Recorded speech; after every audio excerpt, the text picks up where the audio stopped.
Hello, my name is Mick West. I'm talking today with former Naval Aviator and F-18 pilot Brian Burke. Brian Burke flew in the US Navy for 15 years and flew with Commander David Fravor at some point.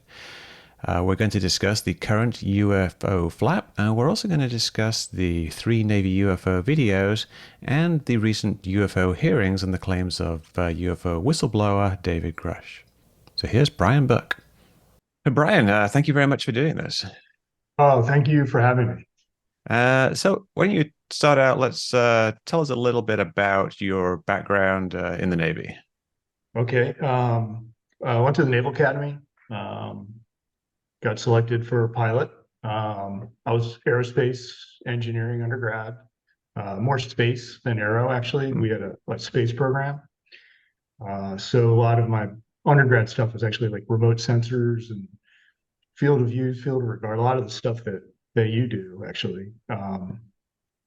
So went through flight school, got selected for jets, got selected for F-18s, which is what my first choice was. I was very happy for that. Got sent out to the West Coast, so the West Coast Aviator. Went through the RAG, which is the colloquial term for the training squadron for new pilots of the F-18. That's what Dave Fravor was one of my instructors. Okay. Uh, in fact, he was a special instructor, so he was what's called an on wing. So I had an extra number of flights with him actually. Um, and then I went to VFA 113 in Lemoore, Naval Air Station Lemoore, which was my fleet squadron. And then again, about halfway through my tour there, Dave came over from the RAG and was a department head while I was a junior officer there. So we flew together quite a bit. After that, I went to grad school, got my first master's, came back to be an instructor in the RAG myself. And then shortly after that, I left the Navy. I did another tour in the Gulf during the war. I was on the staff, the air staff, for several months, but quite unremarkable. Also have a degree in operations research since then. So that's pretty much my background. And what are you doing nowadays? I work for ESPN. So for your international viewers, that's like the US's Yeah. big sports channel. And I do like advanced sports analytics, decision analysis, game predictions. But mostly what I do nowadays is take player tracking data for NFL football and apply like heavy duty neural networks and things like that to kind of Wow. extract player metrics, and which is kind of cool. Yeah. So let's talk a bit about kind of UFOs in the context of the Navy, and let's start out Yeah. like kind of with your kind of personal experience with that, like back when you were flying. Did you ever see a UFO?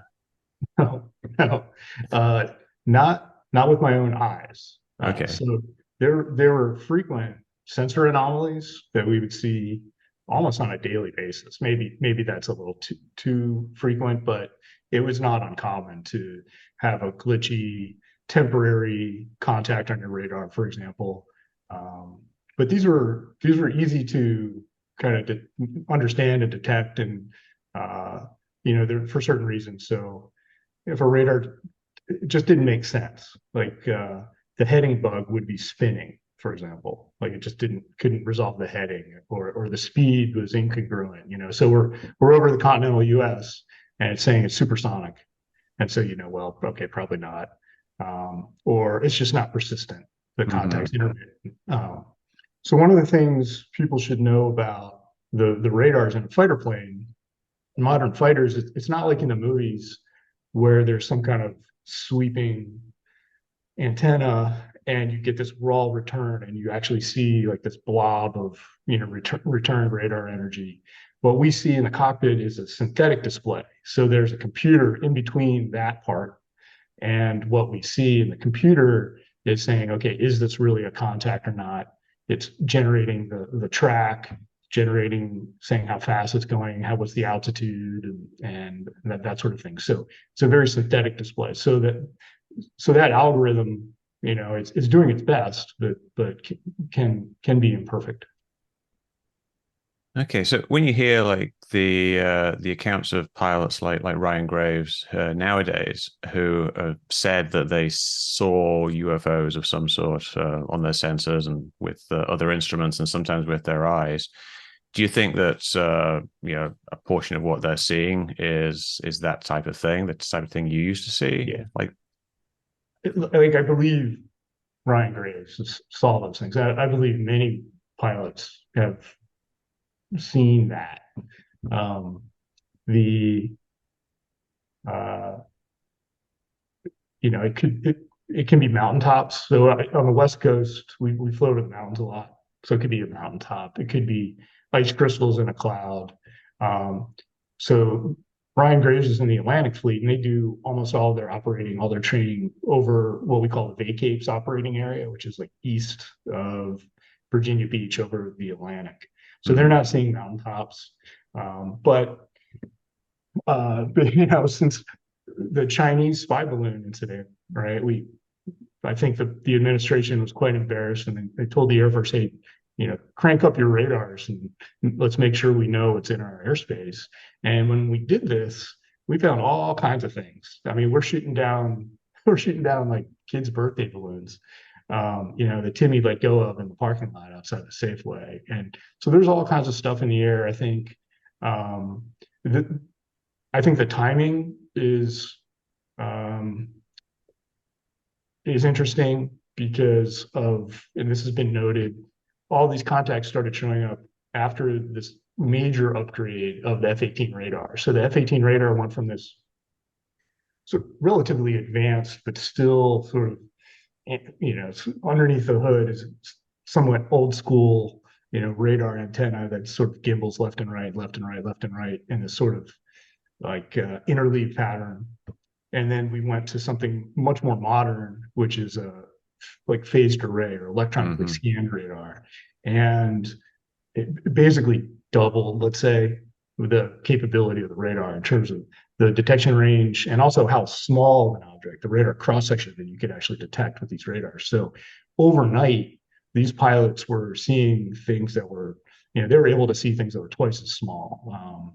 It could be birds, could be flocks of birds, Hmm. um, or we could stray things too, like if there's another jet out there and just the radars do an excellent job of sort of deconflicting their frequencies, but it's not perfect. So maybe you're getting jammed for a split second and you see a contact there. So there's a large number of things that can happen. And in the grand scheme of things, like the likelihood, the Bayesian sort of probability, or the relative probabilities of like, is this like an off-world, advanced technology compared to, is this something relatively more mundane, right? So I think Occam's razor says it's probably something more mundane. So yeah, when you were flying, you say you didn't personally see a UFO. Like, was there talk about UFOs, and did other pilots that you know ever see a UFO or tell you they saw a UFO?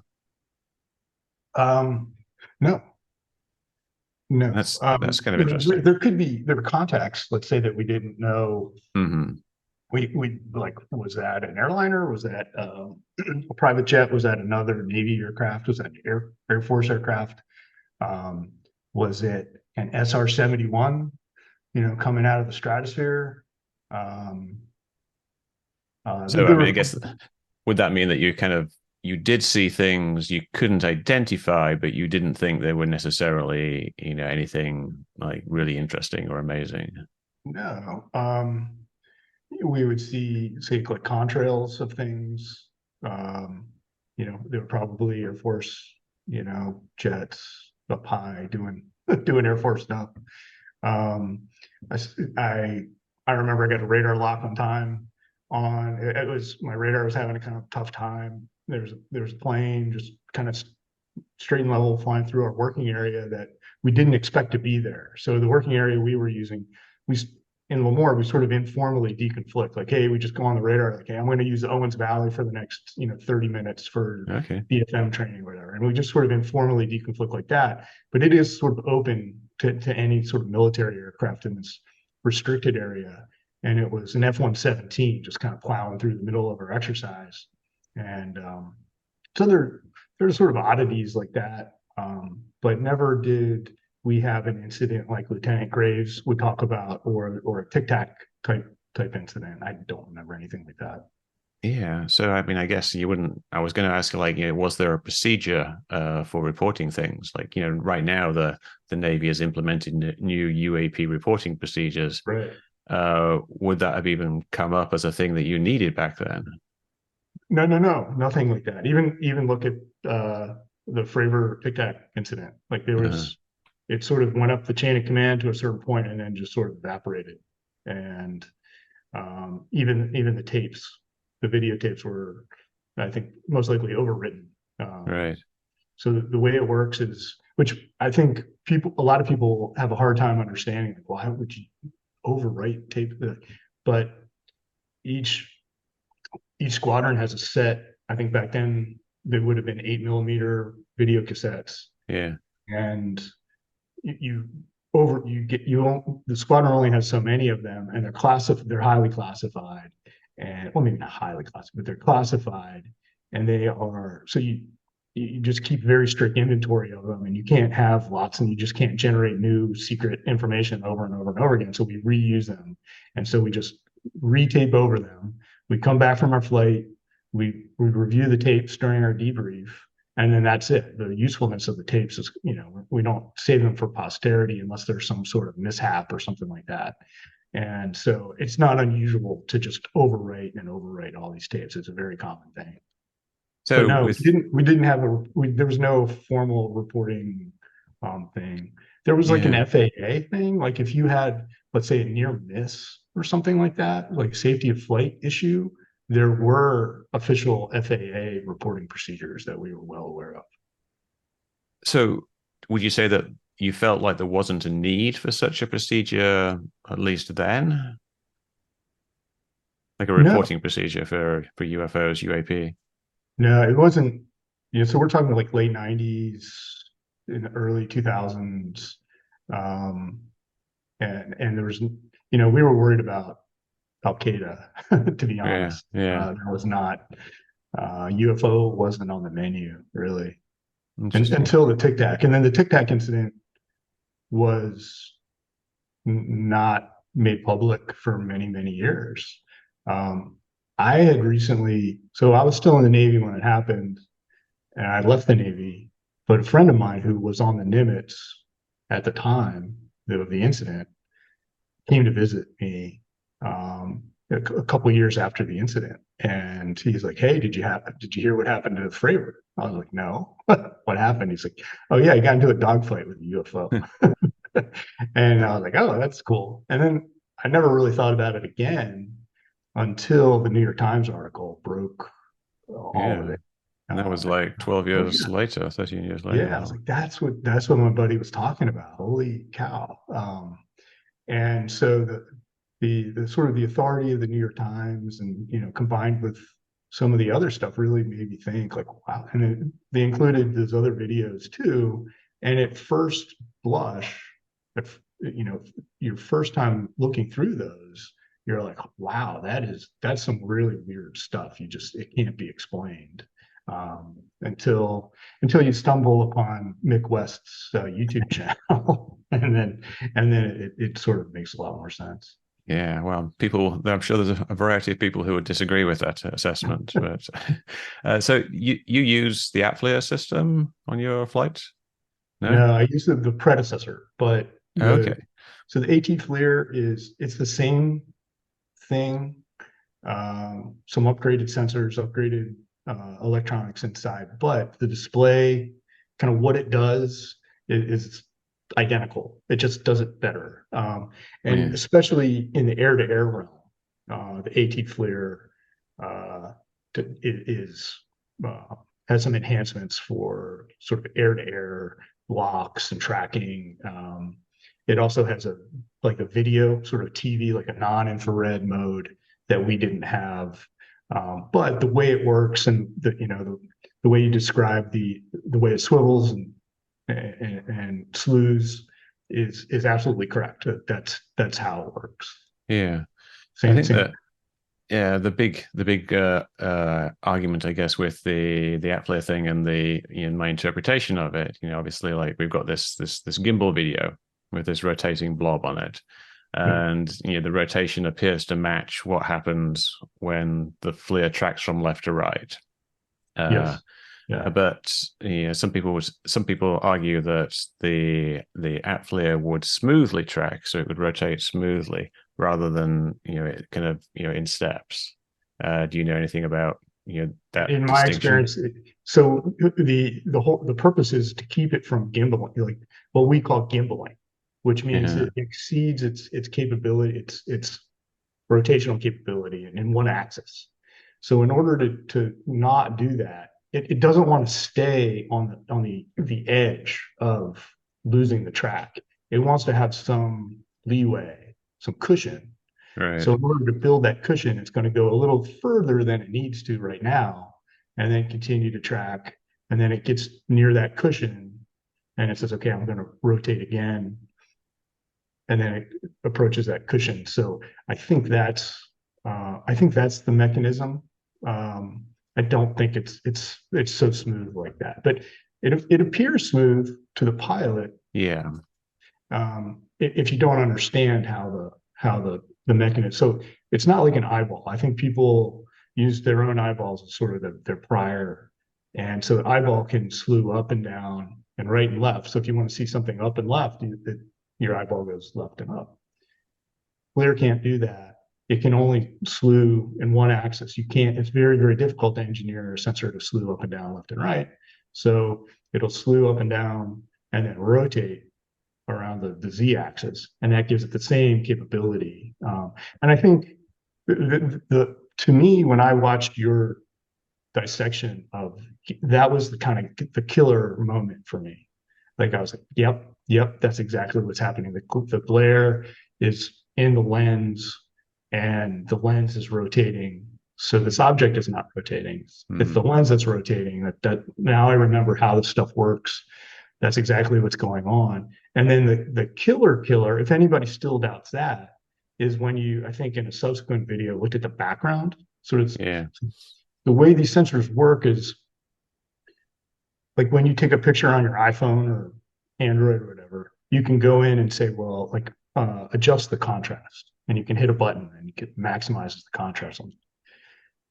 The the sensors are always automatically doing that, trying to provide you maximum contrast. So we can see like details in a target area or details on an aircraft. Maybe we can identify the aircraft from a longer range than we otherwise would be able to visually.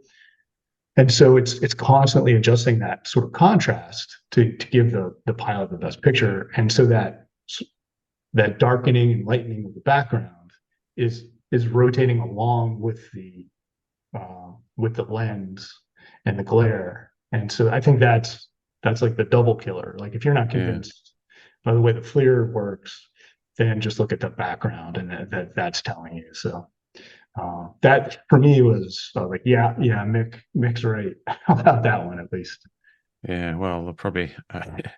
Anyway, let's criticism of that will be incoming, but let's see the what we're seeing on the screen in the gimbal video. It looks like a little flying saucer. It's kind of a saucer shaped thing. It's got kind of maybe spikes on it, and at the start of the video, it's a little bit more asymmetric.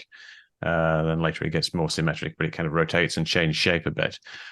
What do you see when you're looking at that in terms of the shape? What does it represent? Anything you recognize when you look at the gimbal video? It seems bigger to me than I would recall seeing something at it. So in order to not see any sort of detail like that and only see a blob, it would have to be, fair distance, like Yeah, a large distance, like not 10 miles, not 20 miles, but well beyond that. If it's within 10 to 20, you would see detail, and you would see maybe even exhaust on the infrared. Um, the surface areas aircraft get quite hot just flying around in normal transit speeds. So they're not hard to see on the FLIR, but um, but they have to be quite close, you know, within 20 miles. And since I didn't fly with the AT version, which is Hmm. upgraded version, I can't really say for sure. But to me, my instinct is that seems really, really far away, but the blob seems quite large. It's subtending a part of the larger part of the screen than I would expect for something that is probably really far away. I think on the So you, gimbal video, you see a lot of clouds. You can see it sort of, you have the cloud background, and those clouds don't seem like they're terribly far away either. let So, me bring up the video so we can see what we're talking about here. Let's see the Navy video. Yeah. So that, I mean, I guess, you know, the one of the other big questions about the rotating glare interpretation is like, could you actually get a glare at you know, a certain distance that would cover the plane? Now, this is, you know, say you were saying 30 miles there, like at 30 miles, what you'll be seeing, the size of an actual plane, like an F-18, will be fairly small, probably like, you know, similar size to my mouse cursor right there. And so the glare would actually have to be like bigger than the plane uh, mhm. by several kind of you know, more, not several, a couple of times the width of the plane. Is that, you know, something that you've seen before, or it seems impossible, or it seems plausible, or seems It really seems odd? it seems plausible. It's not odd. It depends on the range. So I don't see the normally the range would be to the right, Yeah, kind of lower above the laser codes there. And yeah, the range, the FLIR ranges are extraordinarily accurate. oh So yeah. we're taught that if there's a discrepancy between the radar and the laser ranging from the FLIR, that the FLIR is the one to go Oh with. well, that's not Um, what I heard. So do you know how the FLIR measures its distance when it pops up like a range number? yeah, so no, it's a laser rangefinder. So now we use our FLIRs maybe 99% of the time in air to ground applications and not air to air applications. So Hmm. uh, perhaps in air to air application, maybe it's the other way around. But Yeah. So just in for general, context, sorry, yeah, go ahead. yeah, the go fast. I know the range to the go fast is kind of in question, but This number here, the 4.3 yeah. range. So would you say then you think that this is accurate? Well, what else would it be? The only source of inaccuracy would be is if it is seeing something, if it's reflecting off of something else. But would this necessarily be the laser rangefinder that's Yes, in that use would be, in the ATFLIR? yeah, that's the laser. Um, and so he's at 25,000 feet. Hmm. So the slant range to the surface is probably at least like, you know, 6 or 7 plus miles. And Yeah, so probably more. 4.3 would, it makes sense for, you know, if this object is somewhat halfway between the aircraft and the surface, that makes sense. There's no, like, there would be no reason for me to doubt that number. Like, unless there Okay. was some other object sort of intermediate or nearby that perhaps was reflecting, or maybe it was so close to the surface that I'm getting surface return rather than a return off the object. I've heard some people say that the ATFLIR range number is very inaccurate and that it doesn't use lasers. It actually uses some kind of geometry to figure it out, like the angles and the rate of change of the camera. Does that make any sense? Like, I, to be honest, I don't know if the AT FLIR in air to air mode maybe does that and doesn't use the Hmm. laser. I Right. don't think so, but I know for an air to ground, it's the laser. Like it's definitely the laser. Like I know that for a fact. And yes, we were taught to rely on the laser range over any radar uh, range. Okay. Yeah. Let me go back to So like gimbal. when we are, let's say, when we're going to like, let's say an air to ground target, or the way our navigation systems work is it isn't pure GPS. It's an INS, inertial navigation system, that is periodically updated by a GPS fix. Right. And so between those updates, there can be some INS drift, as we call it, some error.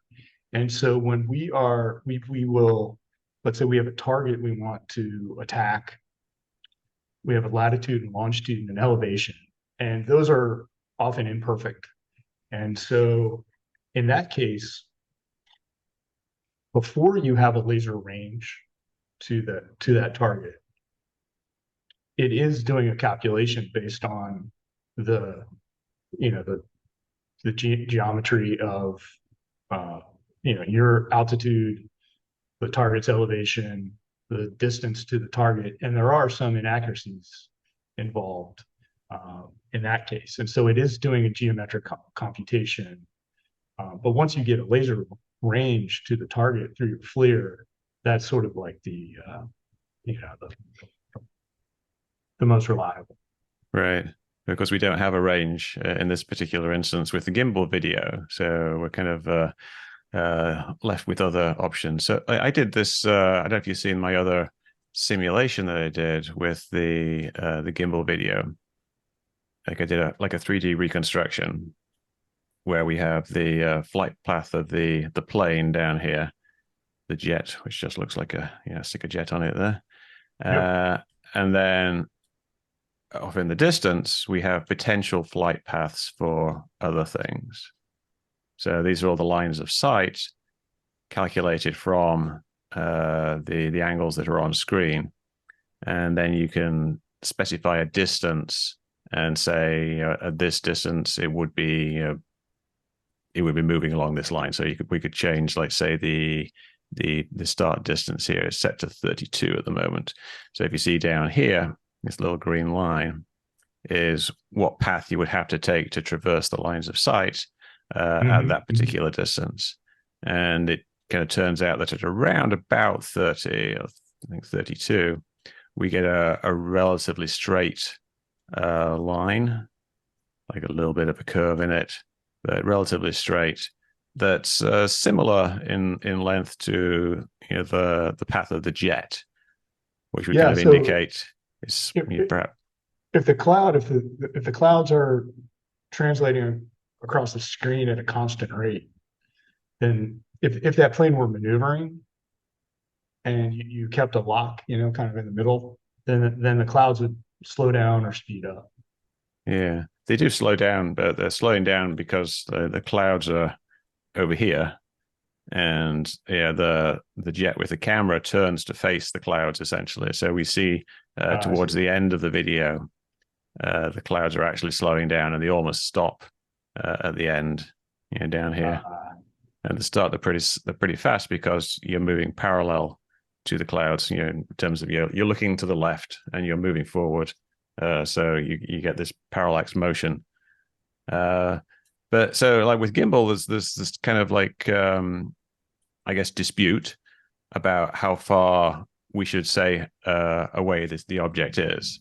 And I've said like about 30 miles, and you actually came up with 30 miles by looking at the glare. I'm pretty proud of myself at the moment. Yeah. Well, yeah, it's and I don't think I mentioned the 30-mile thing to you before at all. I don't think you'd heard that. That was just you. Yeah. I told Yeah, you we're very good at judging distances. I know that's yeah, that's another of thing. So an issue of dispute. I don't know, but no. yeah, So that was just based on the context of the clouds, really. yeah. So so I guess the alternate theory is, the one that comes from, well, kind of indirectly via Ryan Graves. Ryan Graves talked to other pilots who filmed this thing, or at least the Wizzo, the backseater, who filmed it, and they said that they got, I think, 6 to 8 miles distance before they peeled away, and that would make it like back over here. in this kind of nearby distance. In fact, I've got like a different setup Hmm. that we have for the near scenario. So So did the Wizzo, was there a radar acquisition?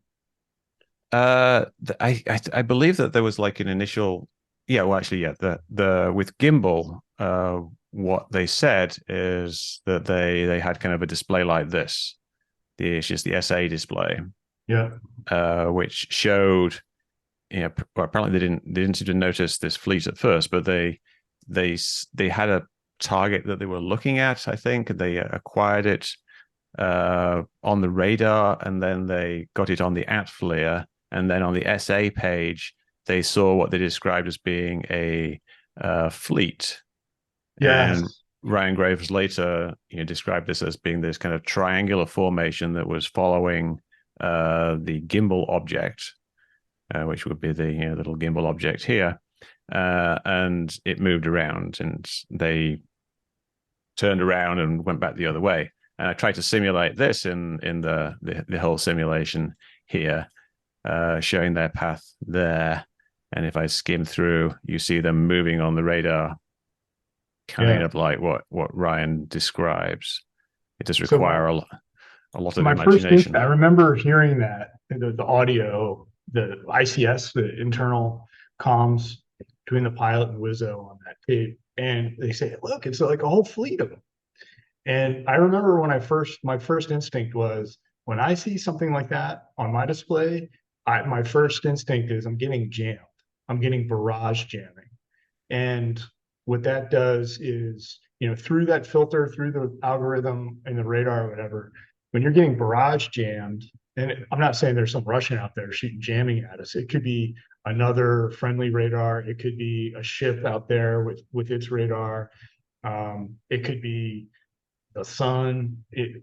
All kinds of different things can end up kind of just shooting way too much energy up your up your pipe of your radar, and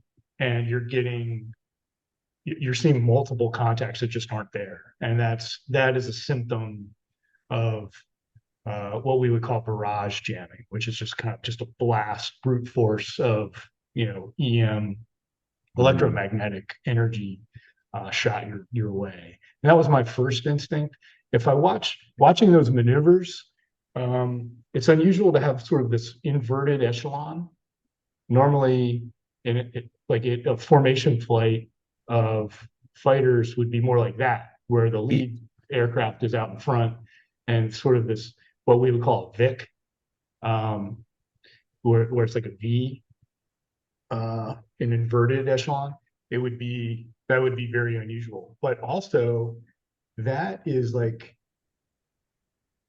if you had let's say a large exercise of multiple fighters all doing some large like self escort strike type operation, they would be orbiting at like a start point, and when they would have a timer that in the cockpit that tells them, okay, if you push now, which means if you start your strike run, you push now, you'll be on time. If you go your prescribed speed, so you program in, I want to go 480 knots, I want to be at this altitude, I want to be over top of my target at this time. The computer in the plane will say, okay, it's time to push. And that's what that would look like. It would look like a whole bunch of planes all kind of in Mm. a kind of an orbit, and then they all turn at once and then push in one direction. But that I don't, Yeah, that was very this unusual.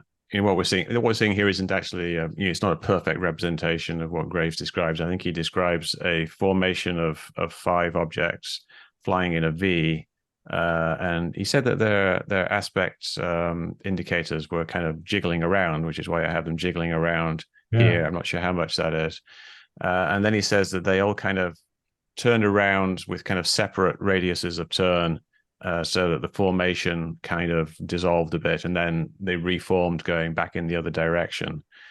But he doesn't think that there were a fleet of friendly planes, though.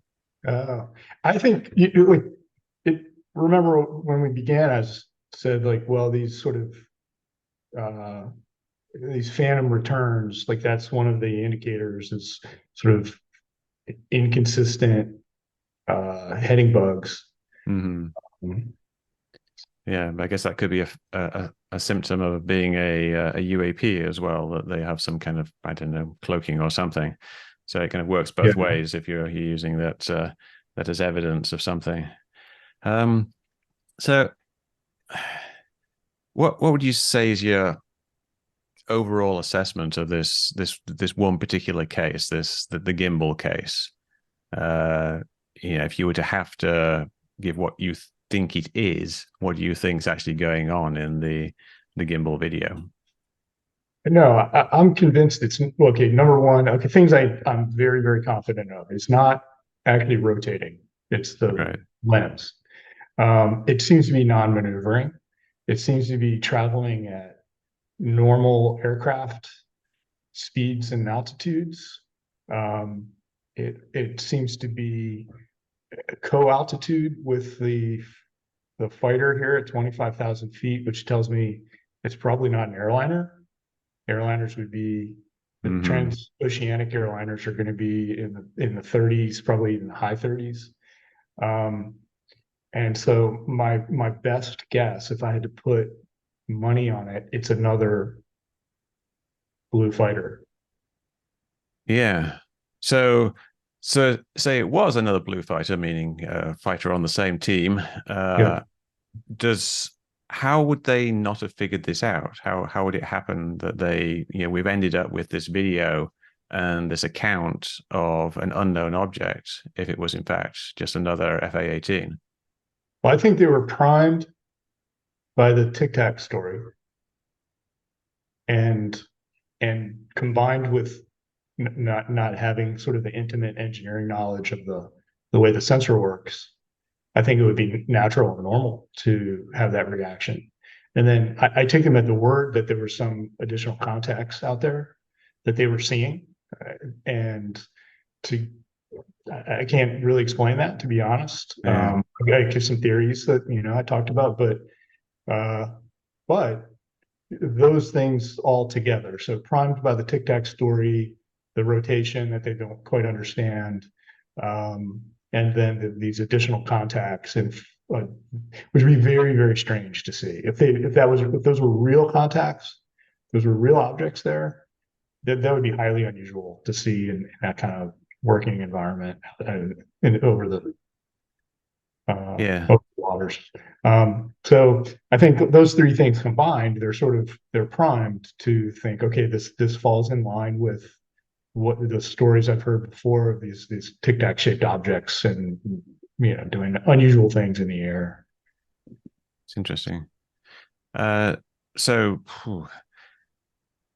but like, do you think like that other people watching it afterwards? Like, I think Ryan Graves watched it afterwards at kind of a debrief room, and he said he was in there for several hours, and there was a bunch of people all looking at this thing. Like, wouldn't somebody have twigged what it actually was if there was a bunch of people looking at it, or would the Navy have figured it out eventually? Do you think? So they probably would not have done a thing like what you do, where you would take um, there's no like recording. Maybe like the E2 would have a recording of all the radar tracks and could sort of correlate, like, oh, you were looking at this heading at this range. Oh, look Mm. at that. There happened to be we had another, F-18 in that vicinity at that time, right?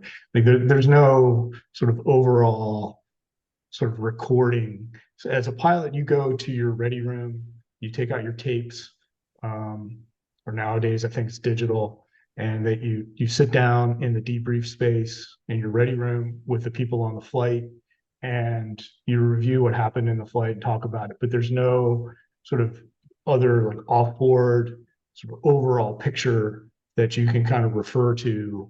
Um, it's Oh, that's just kind of. yeah, It you seemed like there reconstruct would the be flight there. on your own. There might be two of us. A 2v2 intercept is a very, very common exercise over the water or off the carrier. And one section of airplanes will be from one squadron.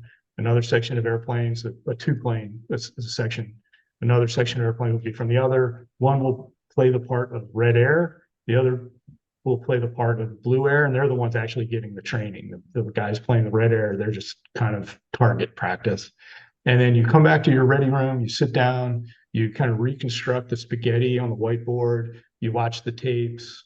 Hmm. Usually the red guys will come in. You only maybe send the flight lead from the red team. They'll come in and go, okay, here's what I got.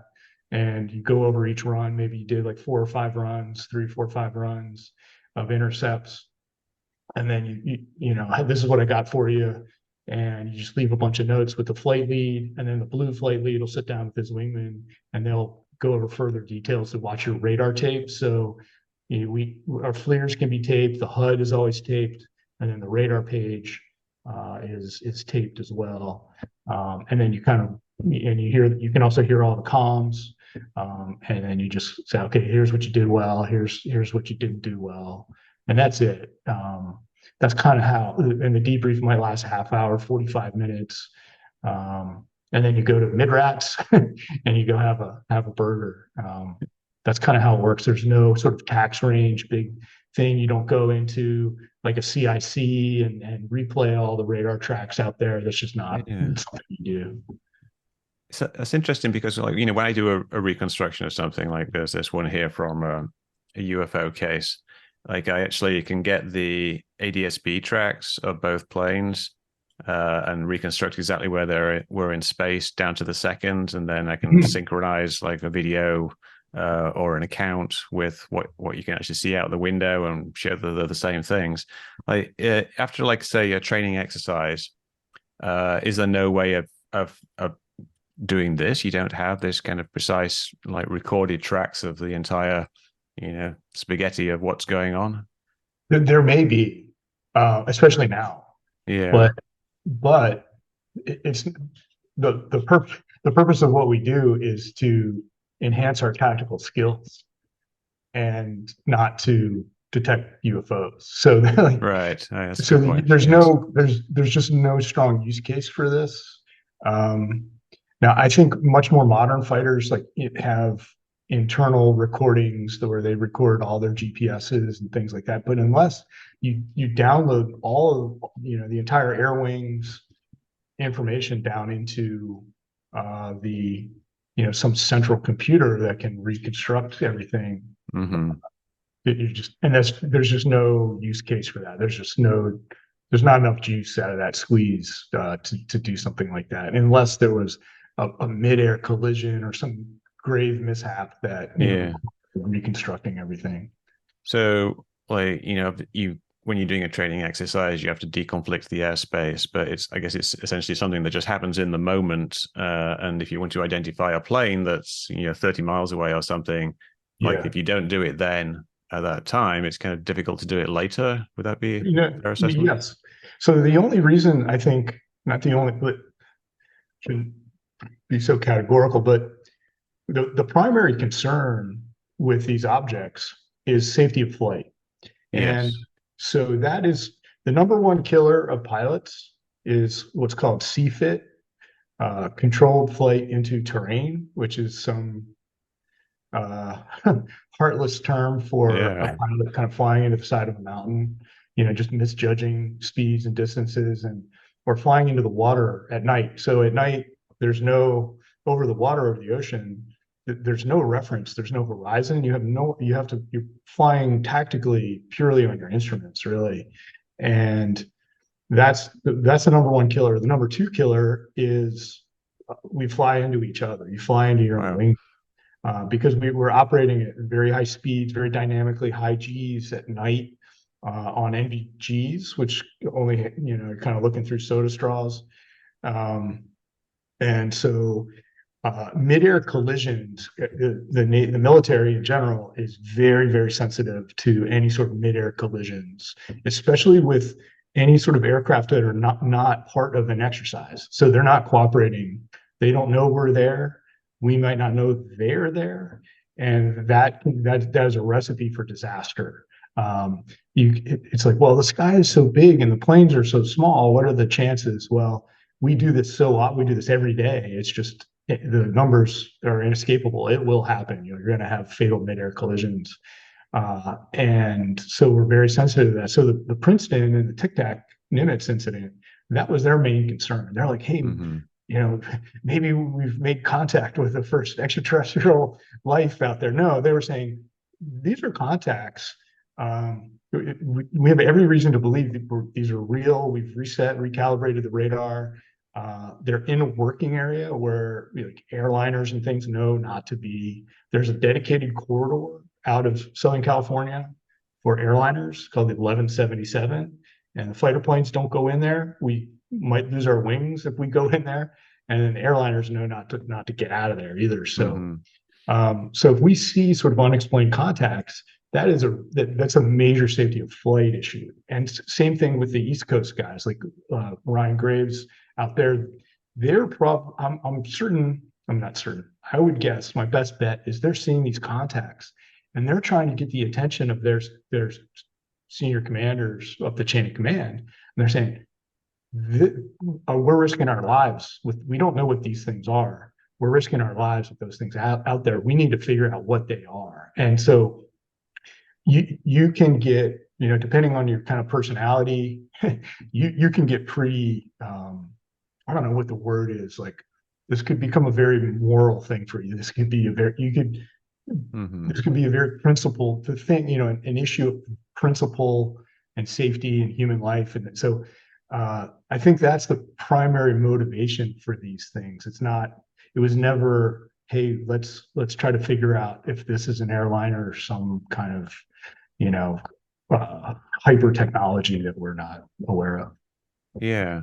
Yeah, I mean, and Ryan, of course, has set up his organization, Americans for Safe Aerospace, which is just focused on, essentially the safety of flight issue of UAPs, and it's something he's talked about a And lot. that is a real issue. Yeah. Like I believe these are things, these are objects. We don't know what they are, but I don't think people are, misreporting them or inventing them. I think maybe we'll talk about another character in this in this narrative a little later, but I believe the pilots are seeing these things.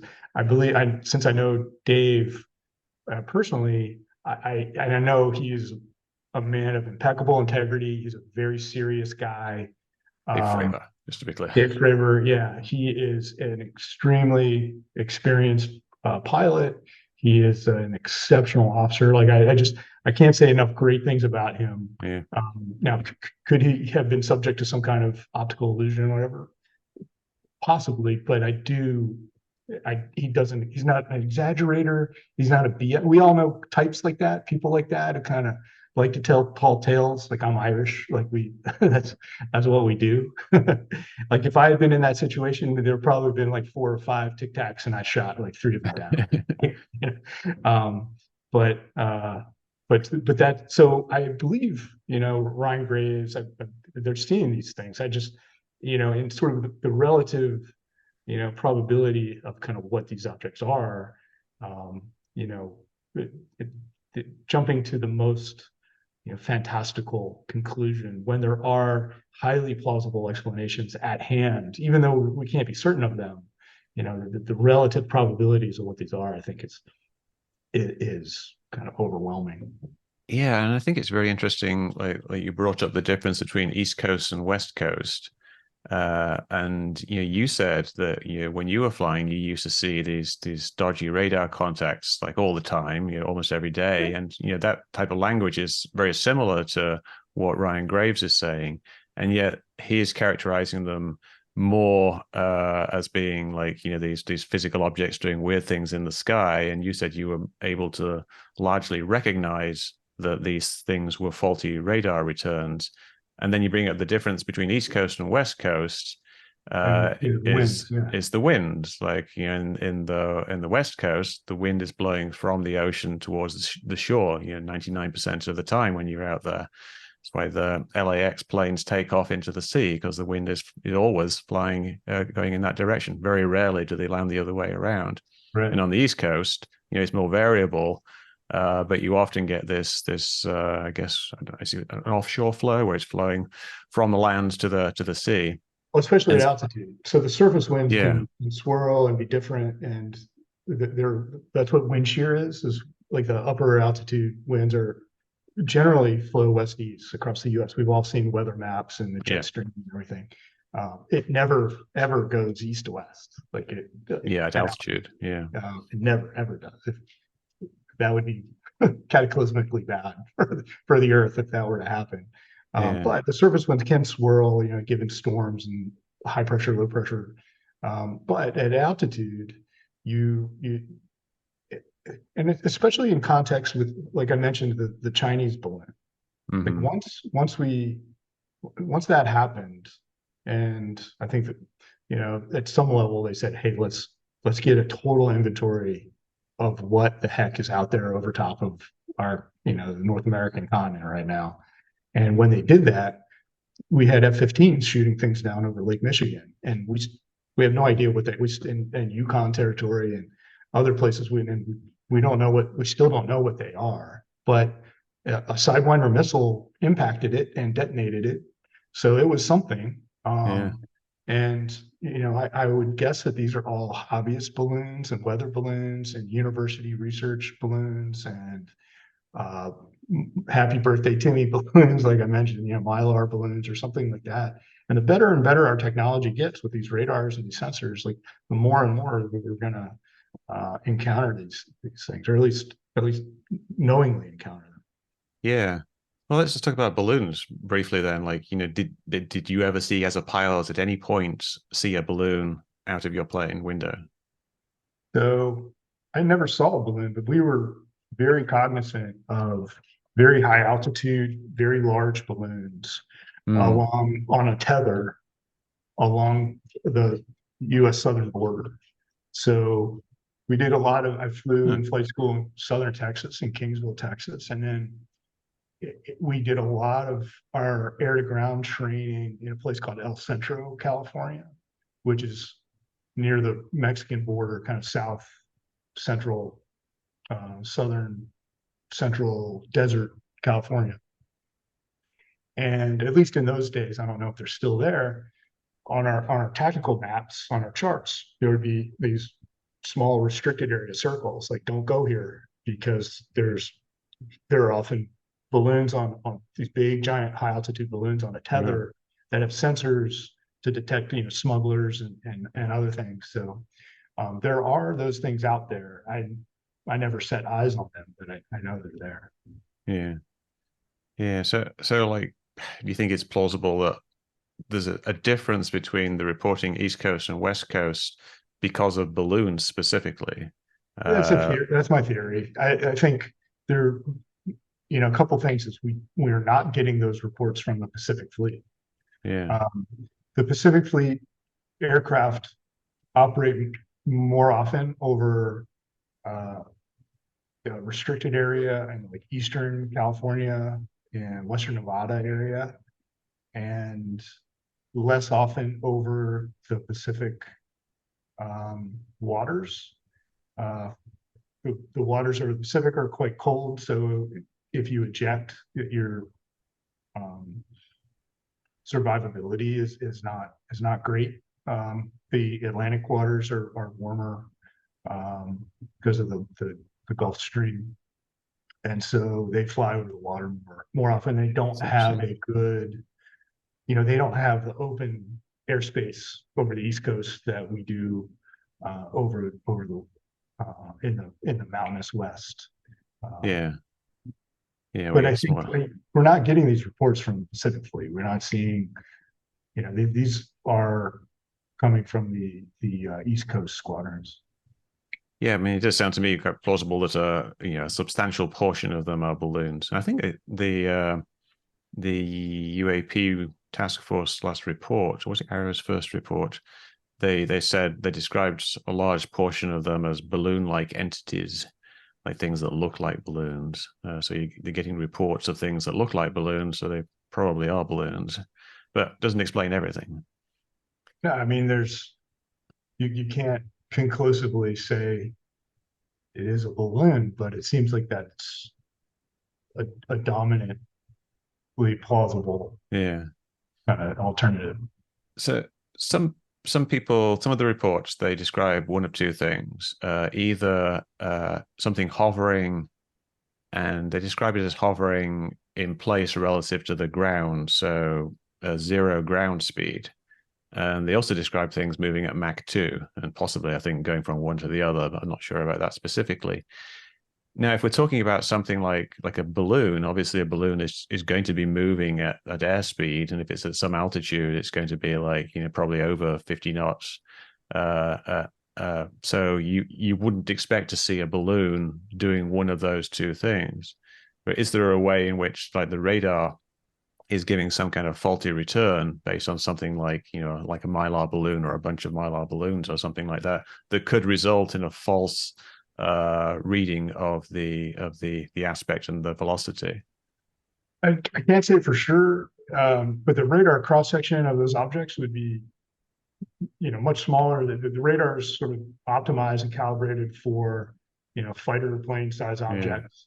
Um, but I can't really. I'm not that big of an expert Okay. on the radar system to say that you would see something like that. I do know one thing I do want to mention is, part of the fantastical sort of otherworldly performance of these objects are come on the FLIR videos when they seem to like just zoom off the side of Mm-hmm. the display.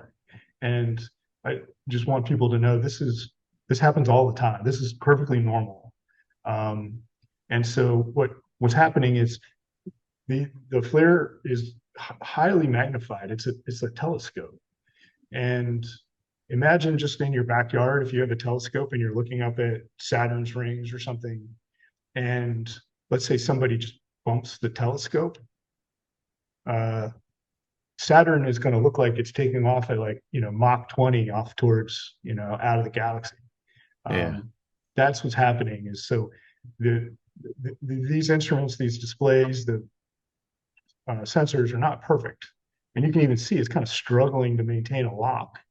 So it's using a contrast lock. So it's using the contrast, the white kind of pixels against the black pixels or vice versa in order to maintain what we call a contrast lock.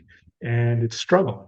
And if it loses that lock, and another thing is like, we're constantly being jostled. Fighter planes are, we're lighter than airliners and stuff. There's always some minor level of turbulence, whatever we're doing. And we're maneuvering even gently. And even just the slightest perturbation would make that happen. And the object would appear to be just, accelerating off the scope at just inhuman speeds or just instant acceleration from 0 to a million miles an hour. That's what's happening. It's just you're looking through a telescope, just a soda straw, and somebody just kind of bumps your elbow. Whatever you're Uh-huh. looking at is just going to shoot out of your field of view at super speeds. So yeah, that kind of brings me to the FLIR one video, which is the video that was shot by Chad Underwood after Fravor's encounter.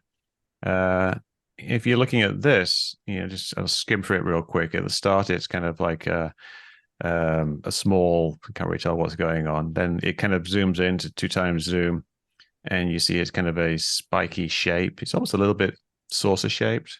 You can kind of imagine that as being a bit saucer shaped, especially if you smooth out the video a little bit. It's I don't almost a see a little bit, shape. I don't see a yeah. shape. There isn't a shape, but I was saying it's the brighter Yeah. parts of the interior are a little bit kind of diamond shaped, I would say, perhaps.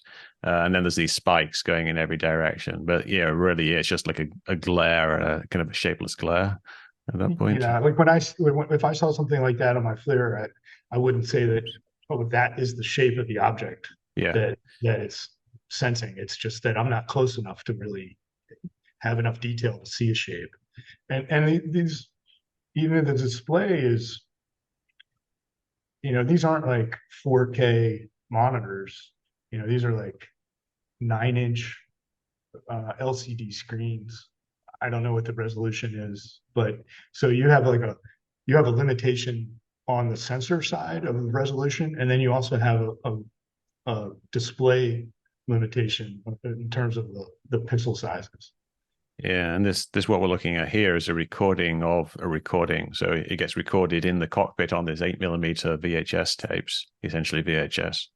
Yeah, and then, the 8mm tapes have been re-recorded over top of 100 times, Right. Yeah. and so they're not in good shape. I mean, so we're not.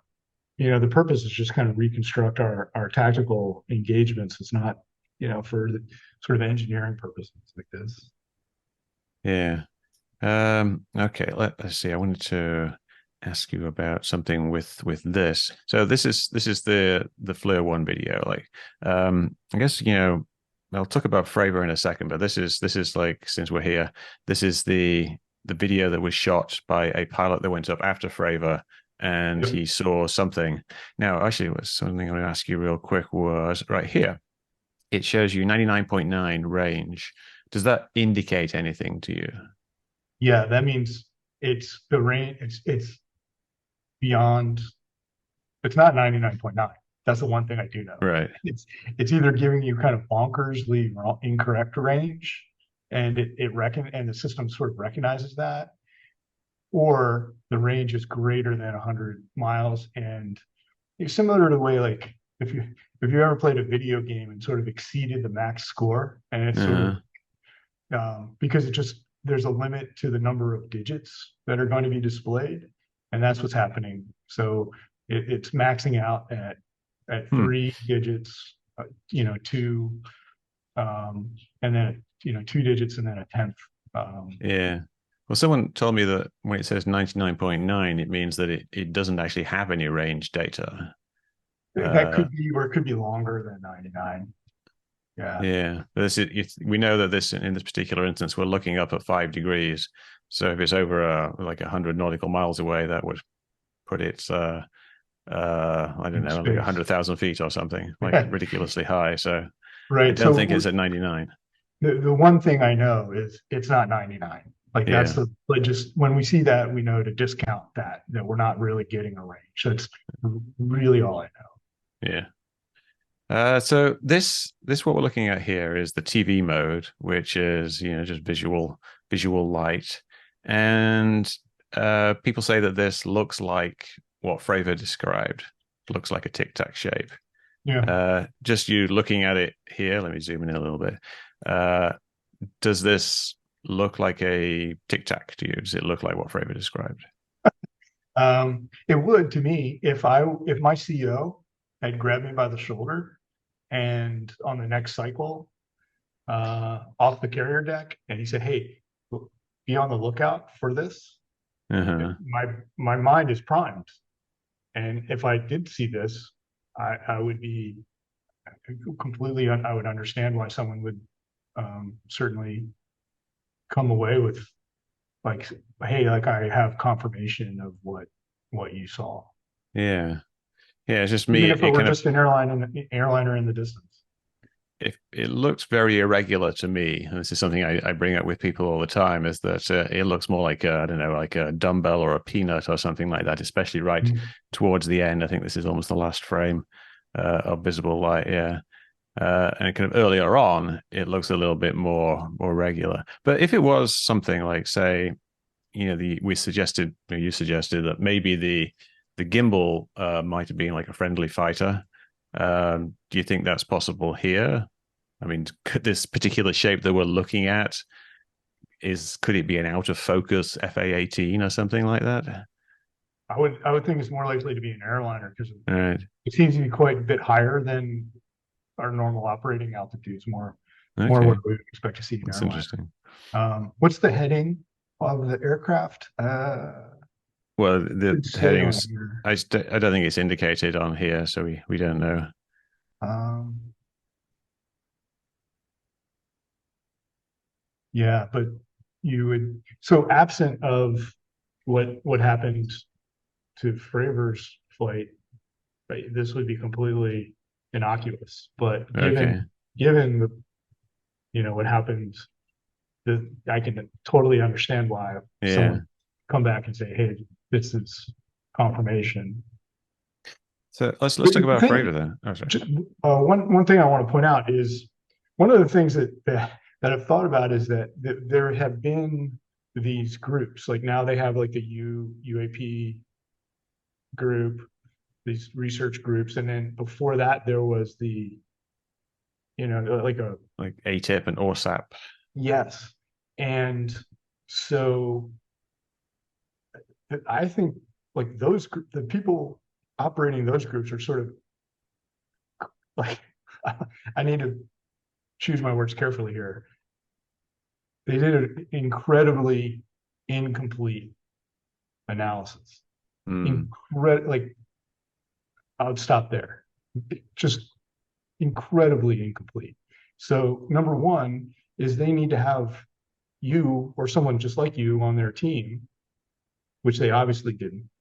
And then I would recommend the group reach out to the current group, involve you, and the the other thing is if they really were doing a complete job, what they could do is reconstruct this, and Yeah, it would only take one flight.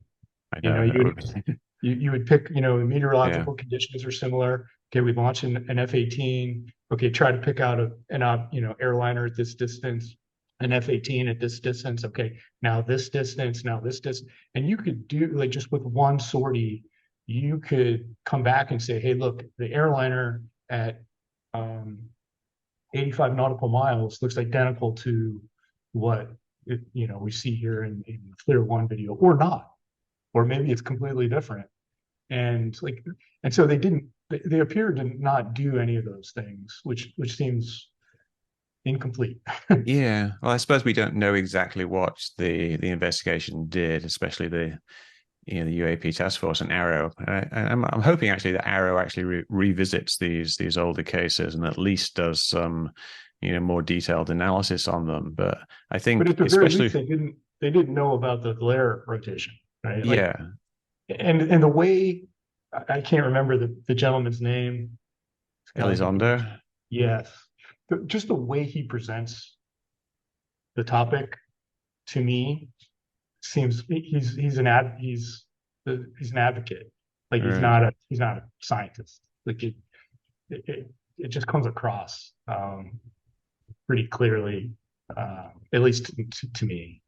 Yeah, and I guess like that might, you were talking about why didn't they reconstruct it? Maybe it's just they don't have the budget to do it, and it's a small office back then that didn't actually do things like that. But they certainly could do that, and I think the fact that we haven't had that type of explanation either indicates that it's super secret or that they never thought the original event itself justified doing that. So it's like some people think these are very significant events that require investigation, and other people are just like, it's probably a distant plane. But the Uh, Pentagon released these. They declassified these and intent. These weren't like leaks. I they think they're kind of made. were leaks because they were released by Elizondo 2 years before the Pentagon released them. Oh, okay. And he filled in his I think it's an 1810 form to get them declassified, and said that they were going to be used for, I think, internal research only. And then straight after that they were published in the New York Times and given to Tom DeLonge. And I think Okay. the Pentagon seemed to take issue with that, which was a bit strange to me because when something is cleared for release, it's essentially public anyway, even if you're only using it for private study. If you're taking it to a university, you're still doing it. But yeah, there was this dispute, I think, between the Pentagon as a larger body and Lou Elizondo and Chris Mellon about whether it was properly released the first time. And when they did release the second ones, it was better quality. Like Alessandro, like, but if he were like in his public statements, he would say he would. I think if he was making a good faith presentation, he would say we wanted to reconstruct these events, but we weren't allowed to, or we didn't have the budget to, Mm. or things like. But that's not their narrative. Yeah, I don't hear any detail of actual analysis of any of the events, really. I mean, the closest you get to actual analysis from people is perhaps the SCU, which is this kind of civilian group of kind of retired people who investigate these types of things. I'm a retired person too. No insult to retired people. And they but it's not the government doing things. But yes, I mean, you're quite right. Like reconstructing an event is the best way of analyzing UFO events, and that's why I do it all the time. This is why I have all of these different recreations You could here. go to, I think it's Raytheon maybe that makes the FLIR. Yeah, You could go to them and say, simulate one of yeah, these. You don't yeah, even have to have a flight if you don't want to burn the gas, but um, there are all kinds of things I think that, and it just doesn't seem like if they did these things and they confirmed their theories, we would hear about them. So either they didn't do them or they just confirmed their theories is what I'm left with. yeah. I feel like they didn't do them just because I think my experience with a variety of UFO videos that have come out, that have, some of which have gone through the UAP task force, is quite surprising. Either the ones that they can't figure out and the ones that take a long time to figure out. I don't know if you remember that green triangle video Yeah, that came yeah, out, that but was. I remember seeing that, and I was really the first time I saw it. I thought this is weird, and I thought this has to be the Chinese messing around with us. And there's these little mini. Everybody's got these little helicopter yeah, drones and stuff now. I thought, okay, that somebody's really messing with us. And I didn't think aliens, but I thought, okay, this is real. And then I think it was your video, and you said, well, the instrument they're looking through has a triangular prism, yeah, and aperture. you can map these strobes to actual airline flights. And I was like, wow, okay, there's another one that's you know Yeah, but what was interesting to me there, besides solving that was fun, but like the Pentagon, Scott Bray, who I think he's like naval intelligence, said that it was several years before they figured out what it was, which is just kind of bizarre to me. It doesn't really make sense that they would have this picture of a bunch of UFOs that they thought were possibly triangular shaped flying around over these craft. The vast yeah. majority of them were actually stars, not planes. There's actually in those videos, there's three videos, and only one video shows something that's moving, and it's probably a plane. From where they were directly under that flight corridor that you mentioned that goes like kind of over Catalina out of LAX, to the Long Beach airport down there, uh, and they were directly under that at the time, and it would have been on that exact path. But they say it was maybe a drone, but they say it took several years to figure out, which was very strange to me, and I think it kind of speaks to a couple of things. One, how seriously these events are taken, these like UFO, which means not very because they didn't Yeah. devote many resources to it. And unfortunately, the quality of the investigation that was done, which is probably because it was under resourced and the personnel issues and things like that, Yeah. they haven't figured things out. So in some ways, it's not surprising that they haven't figured out other things like the gimbal video. Yeah, I think so. I mentioned this in an email to you.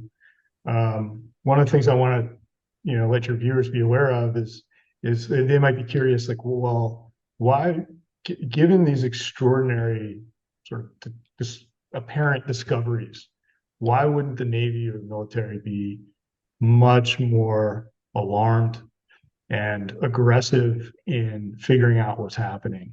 And I can tell you that the Navy especially is stretched incredibly thin. It has been since the war on terror is not a naval was not a naval struggle. The Navy has been grossly underfunded for Hmm. years, and the poor sailors take the brunt of that. So, we learned in economics class, like you have land, labor, and capital, right? And you can build things with those things. You have these three dials. And I always thought, well, the labor knob is if the marginal cost of turning that knob further and further to the right is zero in the military. If I make you work nights and weekends, if I extend your deployment from 6 months to 12 months, it's costless to me as a politician or as a secretary of defense or whatever. And so the Navy has been stretched incredibly thin. And so the other thing is that the Navy commanders, people, mid-grade officers, senior officers, they have a very, very important job and a very dangerous job, and people's lives are at risk, and national security is at risk. If you delay the deployment of a carrier battle group, like that has global implications. And so you don't you don't mess around with your training schedules, and you don't say, hey, let's take off these two training flights and go try to figure out what these things are. I know part of the story is that after the Tic-Tac encounter, the flight went on to try to complete their training sortie, which would seem very bizarre if you didn't understand the pressure that everyone is on to accomplish the requisite training. And it's not like training like, hey, we just do as best as we can and get as good as we can before we make a deployment. There are very strict, rigid training requirements. You have to have this many of this kinds of flights. Each pilot has to have this many of these kinds of flights. The air wing has to have this many of these kinds of things. And there are evaluators and graders. And if you fail in any of those things, it can end your career. So there's an enormous pressure to what we say get the X, which is like check the box that we got that flight done, we're accomplished. If there's bad weather, we don't get the X. And so if there's bad weather, we do everything we can. Let's find a place where there's open weather, there's not a lot of clouds. Maybe we can substitute the flight we were supposed to do with something else. So there's just this enormous amount of pressure that just kind of meet the minimum standards. And so there is no luxury for the kinds of investigations and attention that maybe folks like us would be interested in seeing. I mean, do you think there needs to be though? I mean, there's certainly a push now to do a number of things like kind of destigmatize reporting and set up databases of UAP encounters and things like that. Just for the safety of, primarily for the safety of flight issues. Yeah. I don't think there's anything wrong with that, and I that sort of seems minimally costly. So if there's a pattern, these databases could discover the pattern, or if there's a prevalence in one area and not another, that they can find, maybe we can move our working areas away from where there are a number of balloons or birds or whatever, and move it to somewhere else. I mean, easier said than done, but I suppose that's the main thrust of what they should be doing. So, like that's back in the day with the Fravor encounter and the whole Nimitz incident, you would think like the captain is his priority, the massive priority that he has is to get the exercise done correctly, and so he basically wouldn't have time to look into things like UFOs. No. Like if I'm Commander Fravor, he's the CEO of a squadron, and that sounds like he's a big deal. But there are 12 other squadron commanders. Okay. Then there's the air wing commander. And then the air wing commander is a captain. And he's co-equal with the carrier skipper. And so if Fravor knocks on the air wing commander's door and says, his stateroom hatch, I shouldn't say door, right? Stateroom hatch, and says, hey, we really need to run this down. Like, we need to do this. And, that captain, the air wing commander, is going to have a million other things to worry about. And he's got an admiral that he answers to. And so even if that air wing commander is like, yeah, you're right, we should run this down. And he goes to the admiral, the battle group commander, and says, hey, we really need to do this. The battle group admiral has 1,000 other things more important. And he's like, tell me again what's going on. Well, yeah, a couple of our F-18 saw this white blob. The Princeton was getting some aberrant radar contacts. We saw this white blob in the air. It seemed to disappear. And that admiral is going to look at him sideways and say, what? You want me to waste my time on a white blob? And I got here's the list of stuff I'm worried about right now. And so I think that at least for the general public, maybe who hasn't been in the military, maybe to just kind of understand that, I think explains, some of the curiosities that might kind of surround some of these incidents. Yeah. So I asked on Twitter like what people would want to ask a any particular pilot if I interviewed a pilot, and something that came up a lot is what um, what training you get in observing unidentified objects. Like, do you actually have a procedure, or do you have any specific training that if you see something like like what Fravor saw, is there something that kicks in? This is what I do now that you would have been trained to do. No, no. Yeah. But we are trained from the very earliest days of flight school, even before we start flying, in sort of like aerophysiological effects. So things like illusions and vertigo, and how to handle those things, and how to kind of expect them and be ready for them, and how to counter them. Um, and that is drilled into us um, from even before we start flying. And then even I Mm. remember going through, I think the most recent, when I went through night vision goggle training. So you're an established pilot. Like I think I had already done my first deployment. I came back home and they're like, okay, now you have enough F-18 hours for night vision goggles. So I went through, a short week-long school.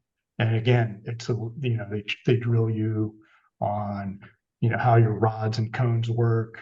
Mm. There's a blind spot where your optic nerve is. And so even at night when we're landing, we actually kind of, our eyes will, what we really want to look at, we will actually kind of circle with our eyes because there's a blind spot. Yeah, And yeah. the way your vision works is very different than what I think we're not like we're not like a video recorder. Like we're getting inputs, we're getting these photons into our eyes, and the brain is actually the one kind of reconstructing its best guess of what we're actually seeing. So I may not actually be seeing, my phone out of the corner of my eye, but I'm getting some sort of dark image, from that direction. And I just looked at it a second ago, so my brain is just kind of keeping track of that. And so we were trained with those things. We get vertigo quite often early on in our training. So when we do our instrument training in flight school, the student flies in the back seat, the instructor flies in the front, and they put a hood, like a vinyl Hmm. hood. And so you actually can't see out of the plane at all. And so that forces you to fly on your instruments alone. And that's how we do instrument training. And uh, there are little cracks and they're like the sunlight kind of peeks through sometimes, if it's not perfectly, Velcroed to the cockpit and stuff. And those little shadows and those little patterns of light are kind of, you're doing just a simple turn and it makes you feel like you're going up. Same thing Mm. when you take a carrier shot, you're getting all kinds of force, lateral force, sort of through you. And what that tells your station tubes and everything. Well, the only time I feel force like that is when I'm on my back. And so it's tricking you into all kinds of things. So all that stuff, it's drilled into us in sort of ground school, but then it's reinforced in the air over and over and over. And then we just naturally grow accustomed to it. The one thing that we're taught over everything is to trust your instruments. Um, I'll share a couple stories real quick just to give an idea Yeah. of how this stuff works. Like everyone gets their night in the barrel. I don't know where that comes from. Your night in the barrel. Like you just have one rough night behind the boat trying to land. Hmm. And I had mine. And what was happening is I was getting some sort of strange vertigo where instead of like kind of coming in at this 3.5 degree glide slope, it felt like I was coming straight down onto the carrier like a Oh helicopter. wow.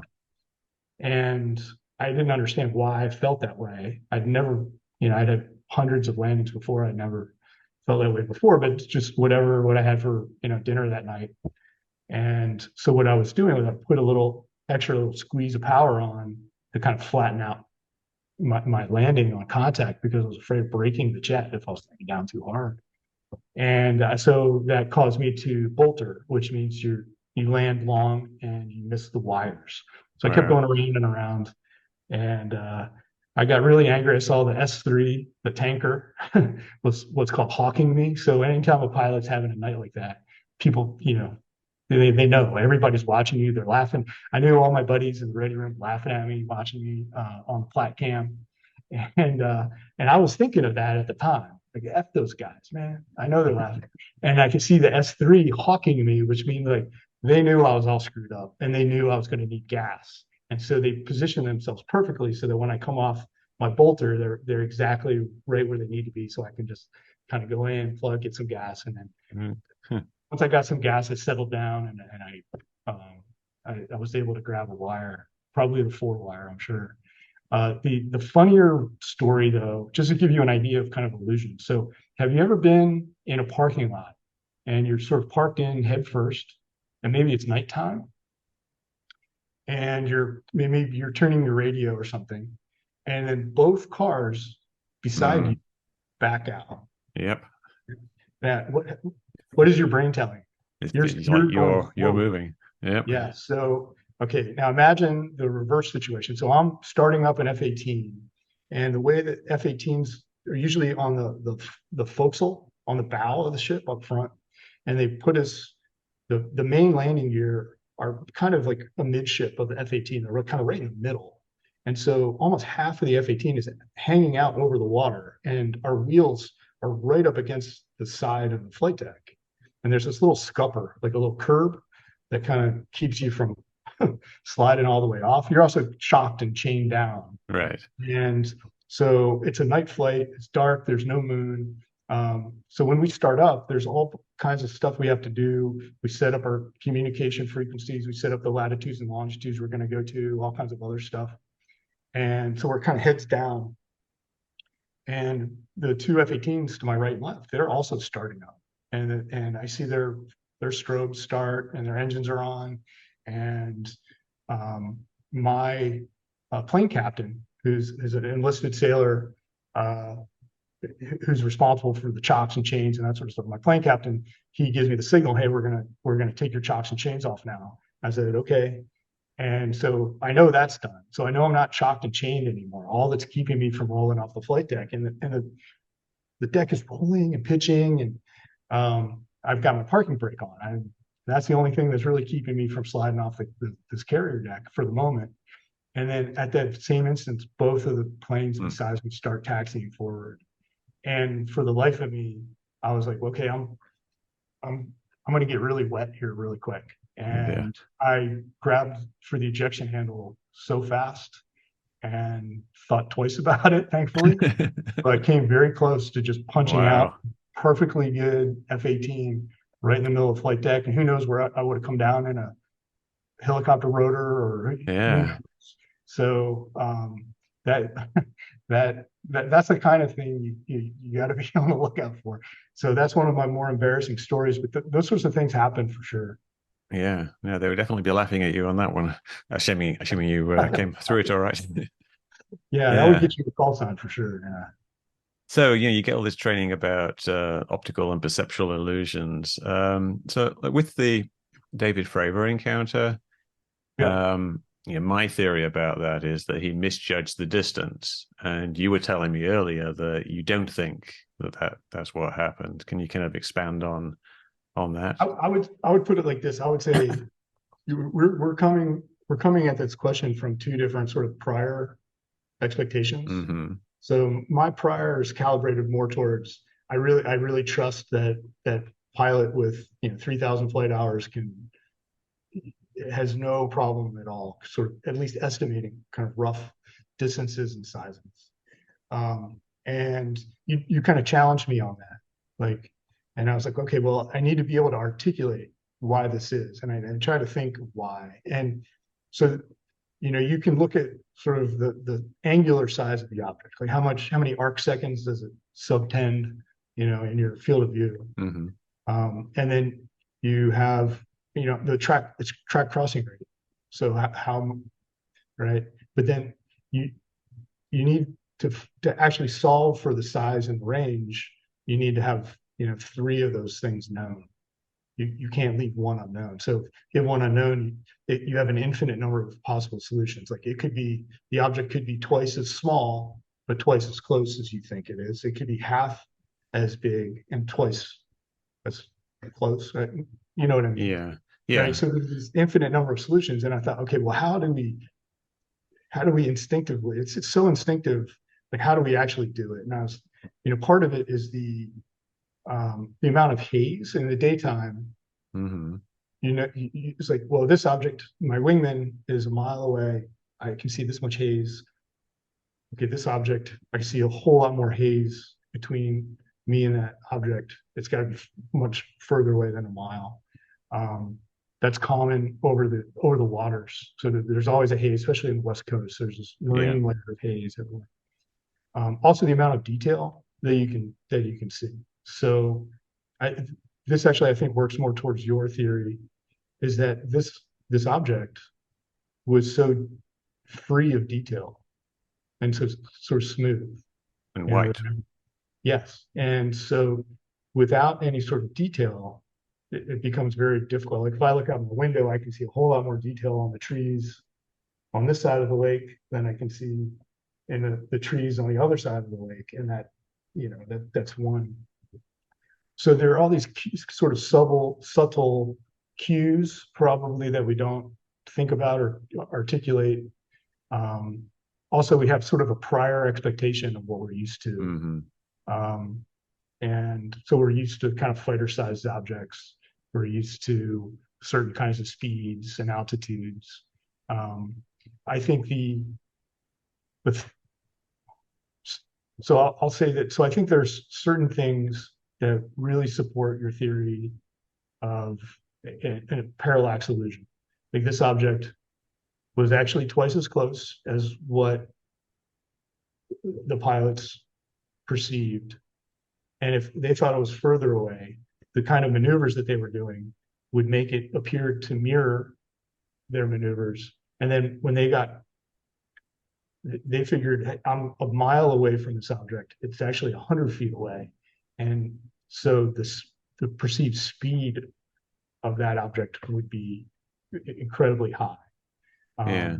And then and if you didn't have the right perception of kind of how far away it was, it would be easy to kind of lose sight of it. So I think that a couple things that I think that all makes sense.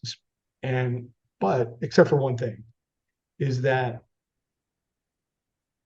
I think Fravor's experience kind of counts against that in my book.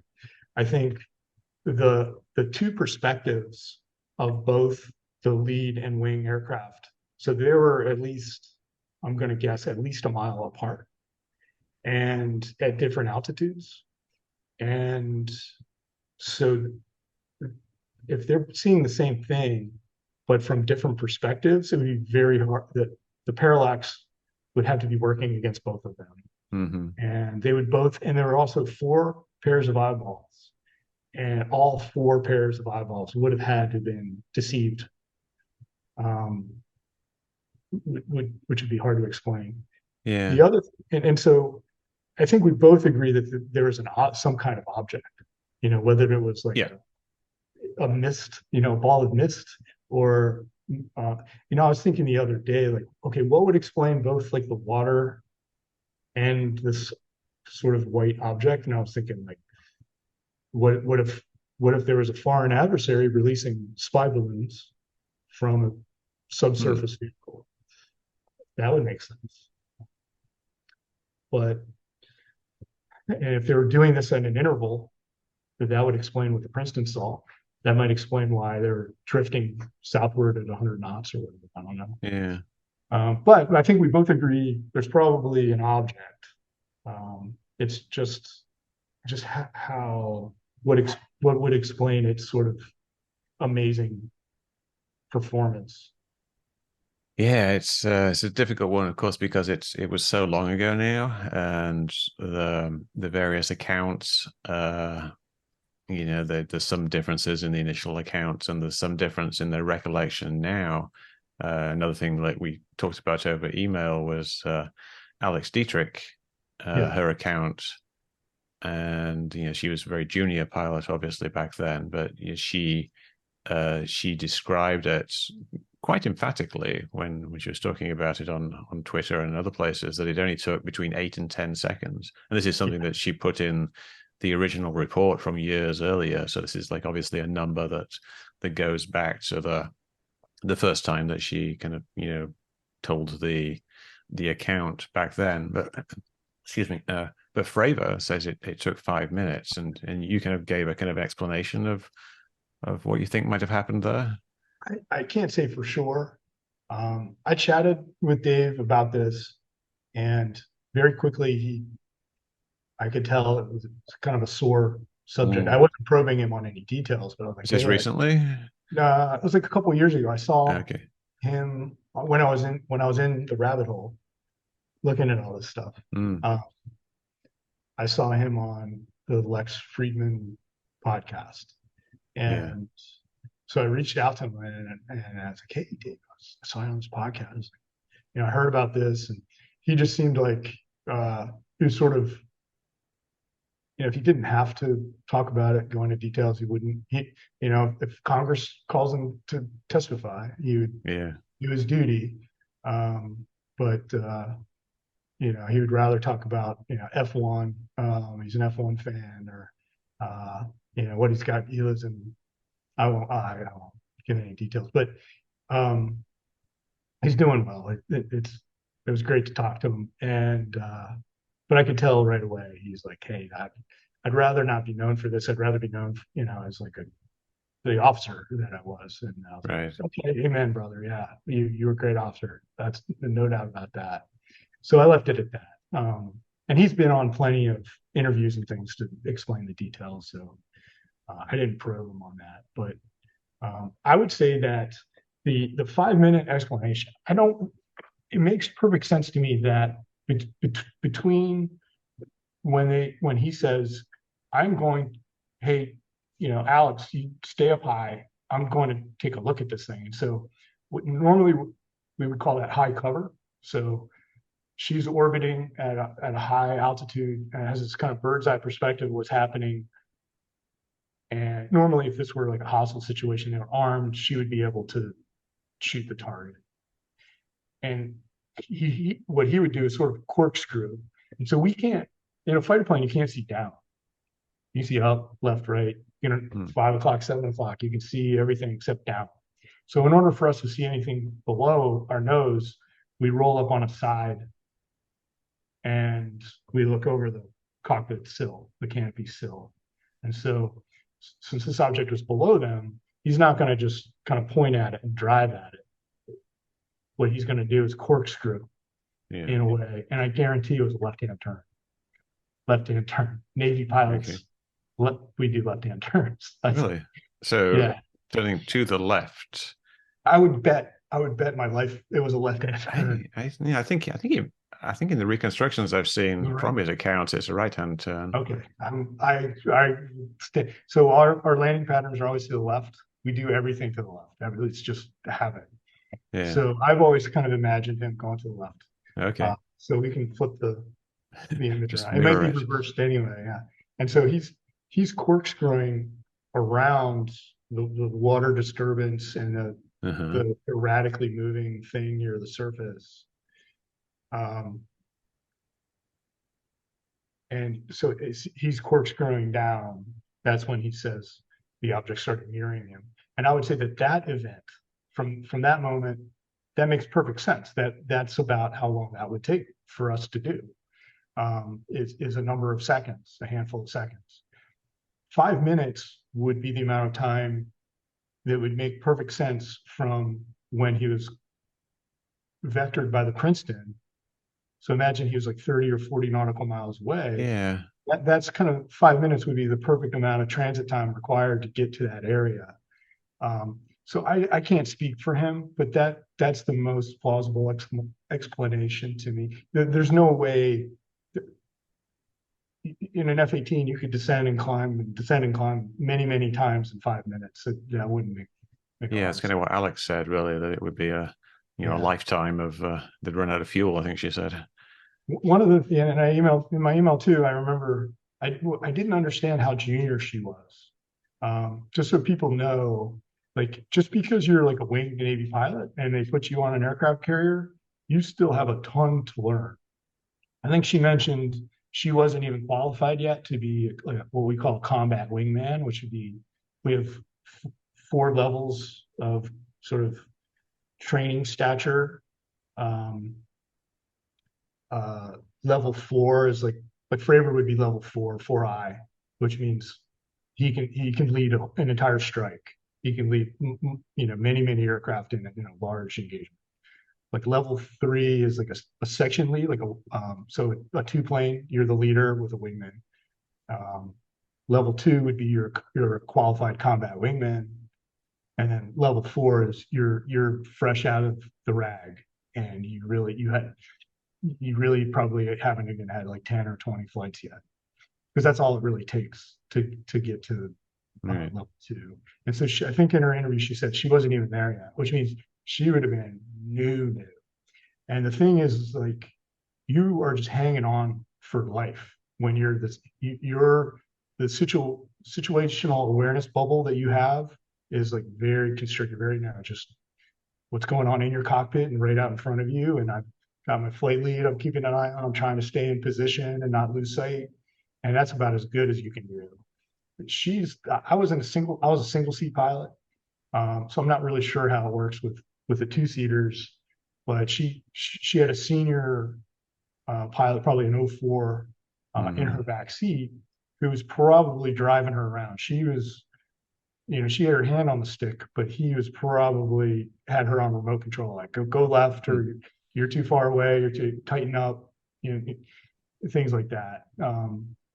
And so she would not have, just like when you follow like Google Maps to a location, somehow you don't really have a good situational awareness of Yeah. like how to get home, because you're so dependent on that. So when you're a wingman, that's kind of what happens. You just don't have nearly the situational awareness that you would have as the lead or with more experience. So her recollection would have been um, not nearly as reliable as the other members of the flight. So I mentioned in the email too, recollection is a we're tested on a recollection anytime we do any kind of dynamic flight, like dogfighting type things. And we come back to the debrief space. We're in this kind of private little room with a bunch of whiteboards, and you have to go up and go, okay, we're in this formation, we're going to the east, and then I went up, and then you went down, and then I went right, and you went left. And you can't remember any of that when you're new because everything's so overwhelming. But as you sort of calm down and as your brain adapts, it's just like driving to the grocery store. Like, yeah, I went left and right, and then we went. You remember all that, and so that's a big test of recollection is a sign of experience, and she Yeah. didn't have any. So Yeah. Makes I would sense. I would lean much towards kind of Fravor's explanation of events. I mean, I know the 5-minute thing, probably some kind of misunderstanding. Um, Yeah, he did say that they all watched it for 5 minutes, but I guess that could mean on the like the radar or well, they didn't see it on the radar though, so no, uh, it it said like could. they had 4 sets of eyeballs on it for 5 minutes, and he said that multiple times as well, Yeah, including when he was I sat know. next to Alex in the 60 Minutes interview. I mean, maybe I would defer to him, Yeah, but but but yeah, I would say that probably that ultimate encounter where he went down to meet it and it came up to meet him. Maybe it's not 10 seconds, maybe it's 15 or 20. yeah. I guess we're never going to know, are we? It's But 5 minutes unfortunate. would Yeah, be 5 minutes would be the length of a typical intercept type, where we're miles and miles, like right. beyond visual range intercepts, we would call it BVR, where we're 40 plus miles away, maybe 60 or 80 miles away, and the E2, like our airborne radar, or whatever, say, hey, here's contact, here's the location, and we would say, okay, we would go through our procedures and communications and assign targets and do our stuff to shoot them down. Yeah. That would take 5. That's typically 5 minutes. Yeah, and that makes sense as well. So it's just been there's a bit of a contention. I've been trying to get to talk to Fravor, but I can't even get in touch with him. He doesn't respond to anything that I do. But I'll he, put him in he work. He might be mad at me for coming on with you, but I would, like I said, he's amazingly experienced. He's a serious guy. He's so watching the congressional testimony. hmm Uh, you had him and Graves, and then you had this other guy, Grusch. Grusch. Yeah. And I don't know about the vibes people get from those folks, but I can tell you, Dave Fravor is the diametric opposite of this guy Grutch, Mm. in terms of like seriousness, um, sobriety, not in terms of like drinking beer or anything, but like sobriety in terms of like Being having level-headed and a serious straightforward, and attitude, level-headed. Not yeah. that he doesn't go out and have fun or tell a joke, but he's when he's in the air, he's he does not clown around. He doesn't suffer Wow. fools. What He, about he, that? he doesn't exaggerate. He's not one of those guys like he watches X Files or Fox Mulder or he's not prone to those sorts of things. There was one incident though where he describes faking a UFO encounter to some campers in the middle of the night, I where don't like know how he to. there was a training flight where they're using night vision over land, and he said like you could see the campfire of this camp down below. Can't remember what it was called exactly, like Hidden Valley or something, or Secret Valley. And he kind of swooped down towards it, kind of cut the engines a bit, so it was gliding a bit, and then as he got close to them, just put it on full afterburner and zoomed past them and created a UFO incident, which I think I actually found the report that someone gave of someone doing something similar in that location. So he does clown around a little bit, I think. Okay, yeah. Well, I wouldn't. Yeah, yeah. I mean, I don't think he's like creating a UFO incident. I think he's just giving those No, folks. that's what he said. He was like, Okay. "Okay, instant UFO." He's got this little clip of him doing it on the Joe Rogan show, and he said Uh, he specifically did it to to make them make a think it was a UFO. UFO. Which I would, I don't if think it's really anything to do with his encounter. It's not like he faked the Tic Tac or anything like that, but he does show that no, he has a bit of a playful side in the air sometimes. I don't. Yeah, I think um, that's not a UFO. That's a fighter plane, an afterburner. um, It got reported as a UFO though. I used to my favorite kind of flying. Most guys liked dog fighting. My favorite kind of flying was low levels. Mm, Like yeah, really high speed, low levels, kind of dodging the mountains, going through the yeah, valleys.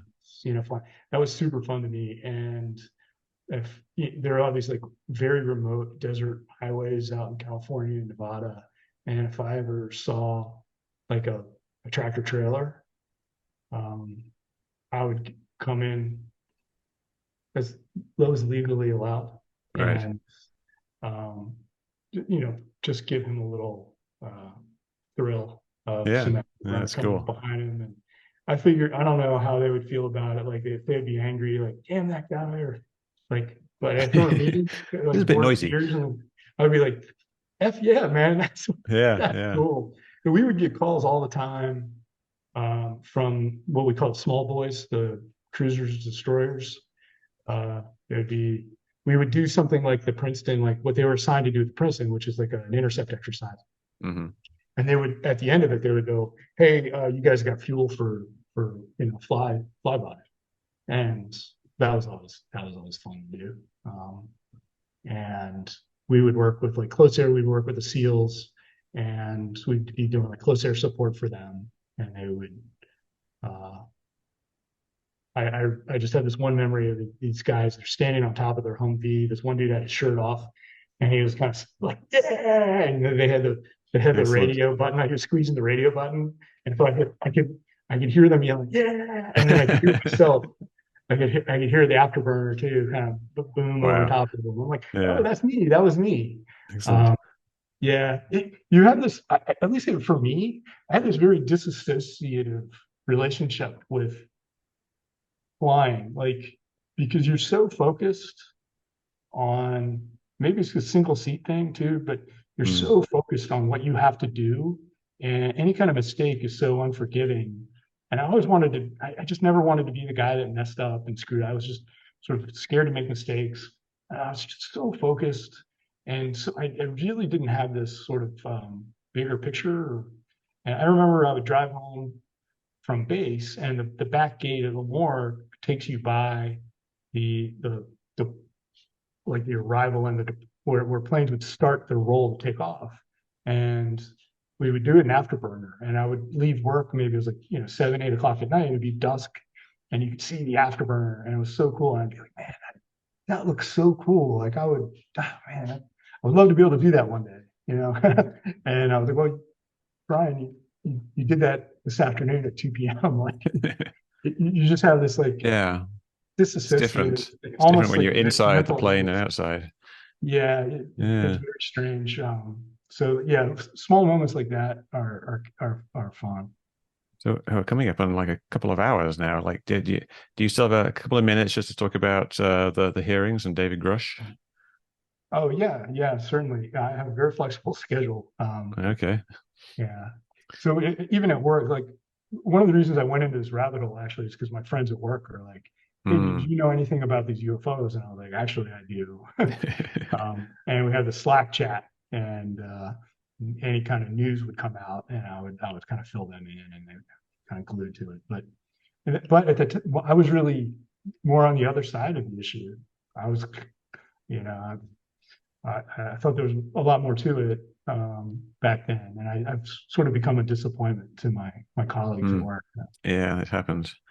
So Yeah. I live in Northern Virginia. I live in a town called Reston, Virginia, Okay. and so Mr. Grusch, Major Grusch, works at NRO, which is down the street in Chantilly this way. I've got the Okay. CIA up the street in Langley that way. I've got all kinds of things in between, all over.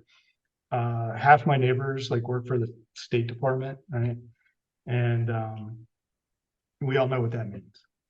And we all have clearances. Um, both of my next door neighbors have clearances. One works for like USAID, another works for we all have clearance. I still have my clearance, Right. and everyone has clearances around here. So the first thing I want to disabuse people of is kind of credentialism. If somebody comes forward and says, "I'm a former defense official or intelligence official with top secret clearances," you are referring to half the population of Fairfax County, Virginia. Like it is, these people grow on trees. If I threw a rock out my window, I'd probably hit three of them. There's nothing special about it. I have serious questions about how convincing this person is for all kinds of reasons.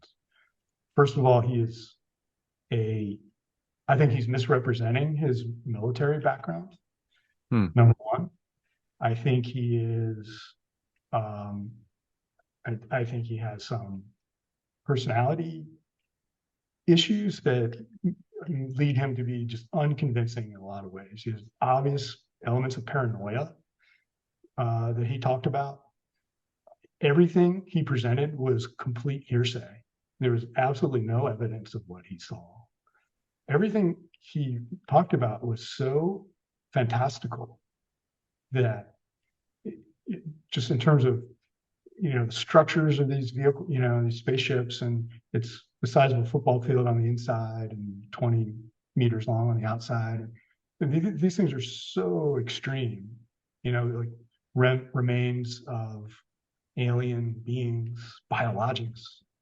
I just, it's his mannerisms, um, it, his sort of reliance on like these credentials seems to just red flag after red flag after red flag. And Mm. so he like I said, he's the diametric opposite of Dave Fravor.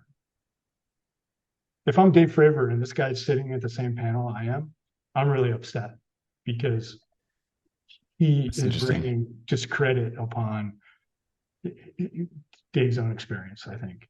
Yeah, I wonder what Fravor actually thinks of Grush. That would be an interesting thing to find out.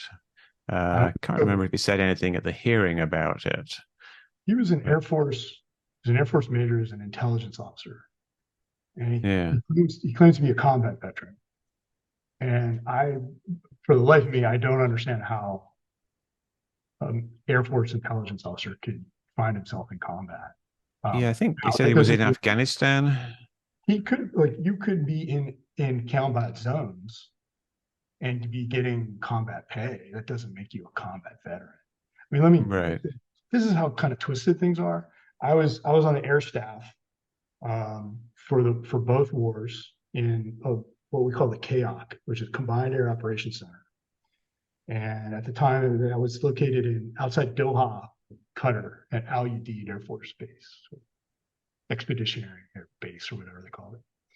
And I was what's called a SODO, the Senior Offensive Duty Officer. And so I was the person that would actually be in charge of like, okay, you drop a bomb here, you drop a bomb here, you go here, okay, launch the alert. I had this very hands-on job. Oh, yeah. Then at the end of the month, my first month there, at the end of the month, like on the 30th of the month, this like Air Force major shows up at my duty station. And she says, "Hi, I'm the SODO." And I'm like, "No, I'm the SODO." And she's like, "Oh no, you're the forward deployed SODO. I'm the SODO from whatever base in Tampa, whatever base that is, Tampa." I was like, "What?" And she explained to me like, "Oh no, there's two of everybody. There's one that's forward deployed and one back home at my base." And I was like, "Oh," and so we come out every so often to, so you have this sort of mirror image person. I was like, well, this is typical Air Force because they have two of everybody. And in the Navy, we have half as many people as we need. They have double. And I was like, okay. And what they would do is that there'd be an entire big giant transport full of these Air Force officers who would show up at the end of the month and then go home on the first or the second of the next month. So they were only Mm. there in the region for a couple of days. And do you want to guess why they would do that? To get something ticked off, essentially. 2 months of combat pay. Oh, okay. Yeah. Yeah. And to me, that was like really disappointing. So folks like that are, oh, I have combat time. And it's Yeah. even my experience. I have many combat flights. I have an air medal, but it's personally embarrassing to me to say I'm a combat veteran. What I did was so antiseptic and just Mm. what's the word? Just it was, Like kind of removed from the. and there's guys. I was at the racetrack. I drive on the track, and I was there Monday, Tuesday. And my instructor for the session was this Navy veteran. He's retired senior chief petty officer ball cap. It's like, hey, I was in the Navy too. What'd you do? And he says, I was a diver medic. Ooh.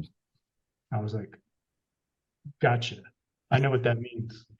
So the the guys that really see real stuff out there are Yeah. not gonna. They're not the major Grushes of the world. And so I have the as a military guy, the red flag. There's just this unending series of red flags about Right. that. Have you seen like the kind of the recent little flap that happened with his it was originally claimed like I think 2 days ago that his medical records had been Yeah, leaked by the IC, the intelligence have, community. Turned have they out it just was uh, a FOIA request, but they did say he had PTSD. Well, I mean, he said guess that. guess what happens when you get diagnosed with PTSD Uh, from the VA, the Veterans Home? you get Money. disability, You get pay. You get a check every right? month, and it's impossible to kind of disprove PTSD. And Yeah, like also like it's a racket. I mean, I hate to. I'm a very cynical person, as you right. might believe. But I remember, so I have severe neck and back issues from all the G forces and things. And Yeah, yeah. I looked into putting in a disability claim, and I remember going through the process, and they said, "Do you have hearing loss?" And I said, "No." And they said, "Well, just say you do, No. because it's automatic. They don't even check, and you just get whatever an extra $300 a month or something." And I was like, "No, like no, no." And it was very offensive. And but there were Yeah, many I've known there are plenty of people out there that do that kind of thing. So if you get PTSD, you get diagnosed, and it's almost Mm. impossible. Like, where's your scar? Like, you can't disprove it. And so I don't want to say for sure that's exactly what's happening, but in my experience, that happens all too often, Yeah. and it fits with a pattern. I don't like it, but his substance issues and things like that. Um, I don't put any stock one way or another into that. Yeah. I Yeah. know there's some mental, emotional crisis things. Another red flag, unfortunately, probably. Yeah, it's unfortunate that it's kind of out there and these suspicions arise because we don't really know what's going on. And, we're probably not going to find out what's going on under the hood there. And But I do want to be clear, like, he served his country. yeah, He's one of the good guys. He yeah, probably sacrificed a lot. You probably even just being separated from your family sometimes. That was the worst part for me. Like, that was just really brutal. Unexpected times. Oh, you get to come home for Thanksgiving. Oh, guess sorry, surprise, you're not. Oh, yes, you are. Oh, surprise again, you're not. And now you're not coming home for Christmas either. Kind of that sort of thing takes its toll. And he sacrificed for his country. Um, but in terms of a credible witness for something that's kind of fantastic, and uh, um, that's just my read of him. I just want to be yeah. perfectly clear. That's just my No, I opinion. mean, yeah, it's yeah, it gets very delicate when you have these discussions because it come across very easily as if you're just going to attack the person when really, like, the point is he doesn't really have the evidence. It's all hearsay, and hopefully they'll figure out what the actual evidence is going forward. I'm just giving my read as a military guy, as a Sure. fellow Yeah. military officer, my experience in the military, and then post military in terms of what people Yeah. do, and my experience also living in this world. I worked in intel defense, like I did that for a while before I got into sports. Um, I know that like so I'm just giving my perspective on Sure. what I saw based on that as a military guy, as an ex-military guy. Um, just red flag after red Yeah. Yeah. Any other thoughts on the hearing in general, like with the three pilots there? He's obviously Fravor's the steady person there, and Grusch seems a little bit less reliable to you. About what about Ryan Graves? Do you have his flag. testimony? Did it resonate at all? I mean, like I mentioned before, I believe he believes what he's Hmm. saying, and I don't have any reason to disbelieve his reports. Um, and I think he felt very, very strongly in a very principled way about most likely the safety of flight issues and whether or not that was being given enough attention by the senior leadership. I think that motivated him. And then all of these things fell into this context of my dog is coughing. I'm sorry. Um, of this post Tic-Tac world, this post New York Times article world. And so it's just sort of natural to kind of have those experiences kind of fall into that be part of that narrative. And so I don't really, he seems like a credible person to me. There are Hmm. not red flags the way there are with the other witness, um, but again, I think there are much more plausible explanations for the kinds of things he's reporting.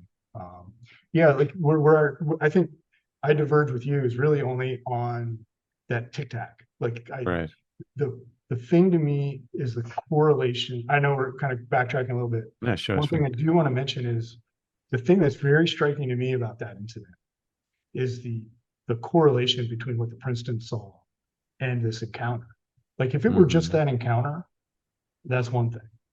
But it's the Princeton observing these contacts, perfectly be willing to believe that these are nonsensical contacts, but having no other choice than to kind of report them to the air wing and figure out what they are Hmm. because of the safety of flight issue. and voila, there's something weird happening. Roiling water, tic-tac thing, exactly where they vectored the flight to. Yeah. And so But the thing is, like, could mm, that be a one in a billion coincidence? Maybe, but that to me is the kind of, and it's ironic that the Tic Tac thing is the one thing we don't have any sort of tapes on. You yeah. know, Yeah, not enough that, data. Yeah, just uh, real like push back on that slightly, that interpretation. Like, yeah, I spoke to Kevin Day, who is the guy in charge of the radar room there. I can't remember what he was, chief officer something. And he said that up to that point where the intercept, all they'd seen on the radar were these groups of 5 objects moving from north to south, down from up near Catalina down to San Clemente, 100 knots in rough formation of a few miles apart, and that's all they'd seen. That's all from his perspective. That's all they'd seen. He said that later he was told there was other things, but that's very very hearsay type stuff. And then they sent Fravor out to intercept one of these groups. They revectored him. They didn't send him out. And when he got to where it was, when he got to the merged plot, they were expecting to see something at 20,000 feet, and they were coming in at 20,000 or maybe a bit higher mhm. to intercept it at 20,000. But when they got there, they didn't see anything at first, and it took them a little while before they saw something down at the water. Now, from like a pilot's perspective, we think, when you're driving around, you're at point A or you're point B, but when you're in the air, you're going at several hundred miles per hour. So there isn't really such a thing as you arrive at a point and then you stop and look around at that point. You're kind of whizzing by the point, or you're going to circle that point. So is it really like accurate to say that there's this correlation between things when, they went there and it wasn't where they thought it was exactly. It wasn't in the air, and then they saw something down on the ground. And like you say, you can't see straight down from one of those jets from an F-18. Right. So they would have had to tilt the plane to look straight down, or they would have seen it further out and then gone over to it. So is there actually Yes, that correlation? I, the altitude thing I can't explain. Um, unless this thing was some Yeah. super thing that could go up and down. Um, the I actually spent a month on a cruiser just like the Princeton. I was on the Valley Forge for a month, and I had nothing to do. I was a midshipman. I had nothing to do. So the most interesting place on the ship was the CIC, and I just sat in Hmm. there and watched. And they were going through a workup exercise, like a lot like what they were doing here, and it was really really interesting. So when you say merge plot, it depends on the radar. The Princeton, the radar is as good as it can get, but it's not so when you say merge plot, the reason they say that is because there is this range, there is this amount of range, this volume of airspace where they can no longer resolve, imagine it like a volume of space of air, Yeah. three-dimensional. It's not going to be quite like a rectangle, but that sort of shape, right? And that's called a resolution cell. And so if there are two objects inside that resolution cell, it's only going to appear like one object to the radar operator. But that resolution cell has some significant range to it. I can't say exactly what that is. Even if I knew what it was, it'd probably be classified. But there is some, and when we're operating with like the E2, like the E2 had a very broad resolution cell. Hmm. Uh, I imagine the Princeton's is much better, but there is some leeway there. So given an extra few potatoes, as we would say, merge plot, you're probably on the edge of the resolution cell, entering that resolution cell when we say that. And now you have, not a long time, but several seconds of travel before you probably are going to. And in my experience, that's what happens. So let's say merge plot, and if you don't have a radar contact yet, what that tells you is your eyeballs off your radar Hmm. and start looking around and you Yeah. do this visual scan. It's kind of like a typewriter kind of scan. And this was the worst part. I was terrible at this. My eyes would just all dart around and panic. But if you're really good at it, you just do this kind of typewriter scanning. You look around the sky, and you'll eventually find, find the bogey. But that would be my Yeah. counter explanation.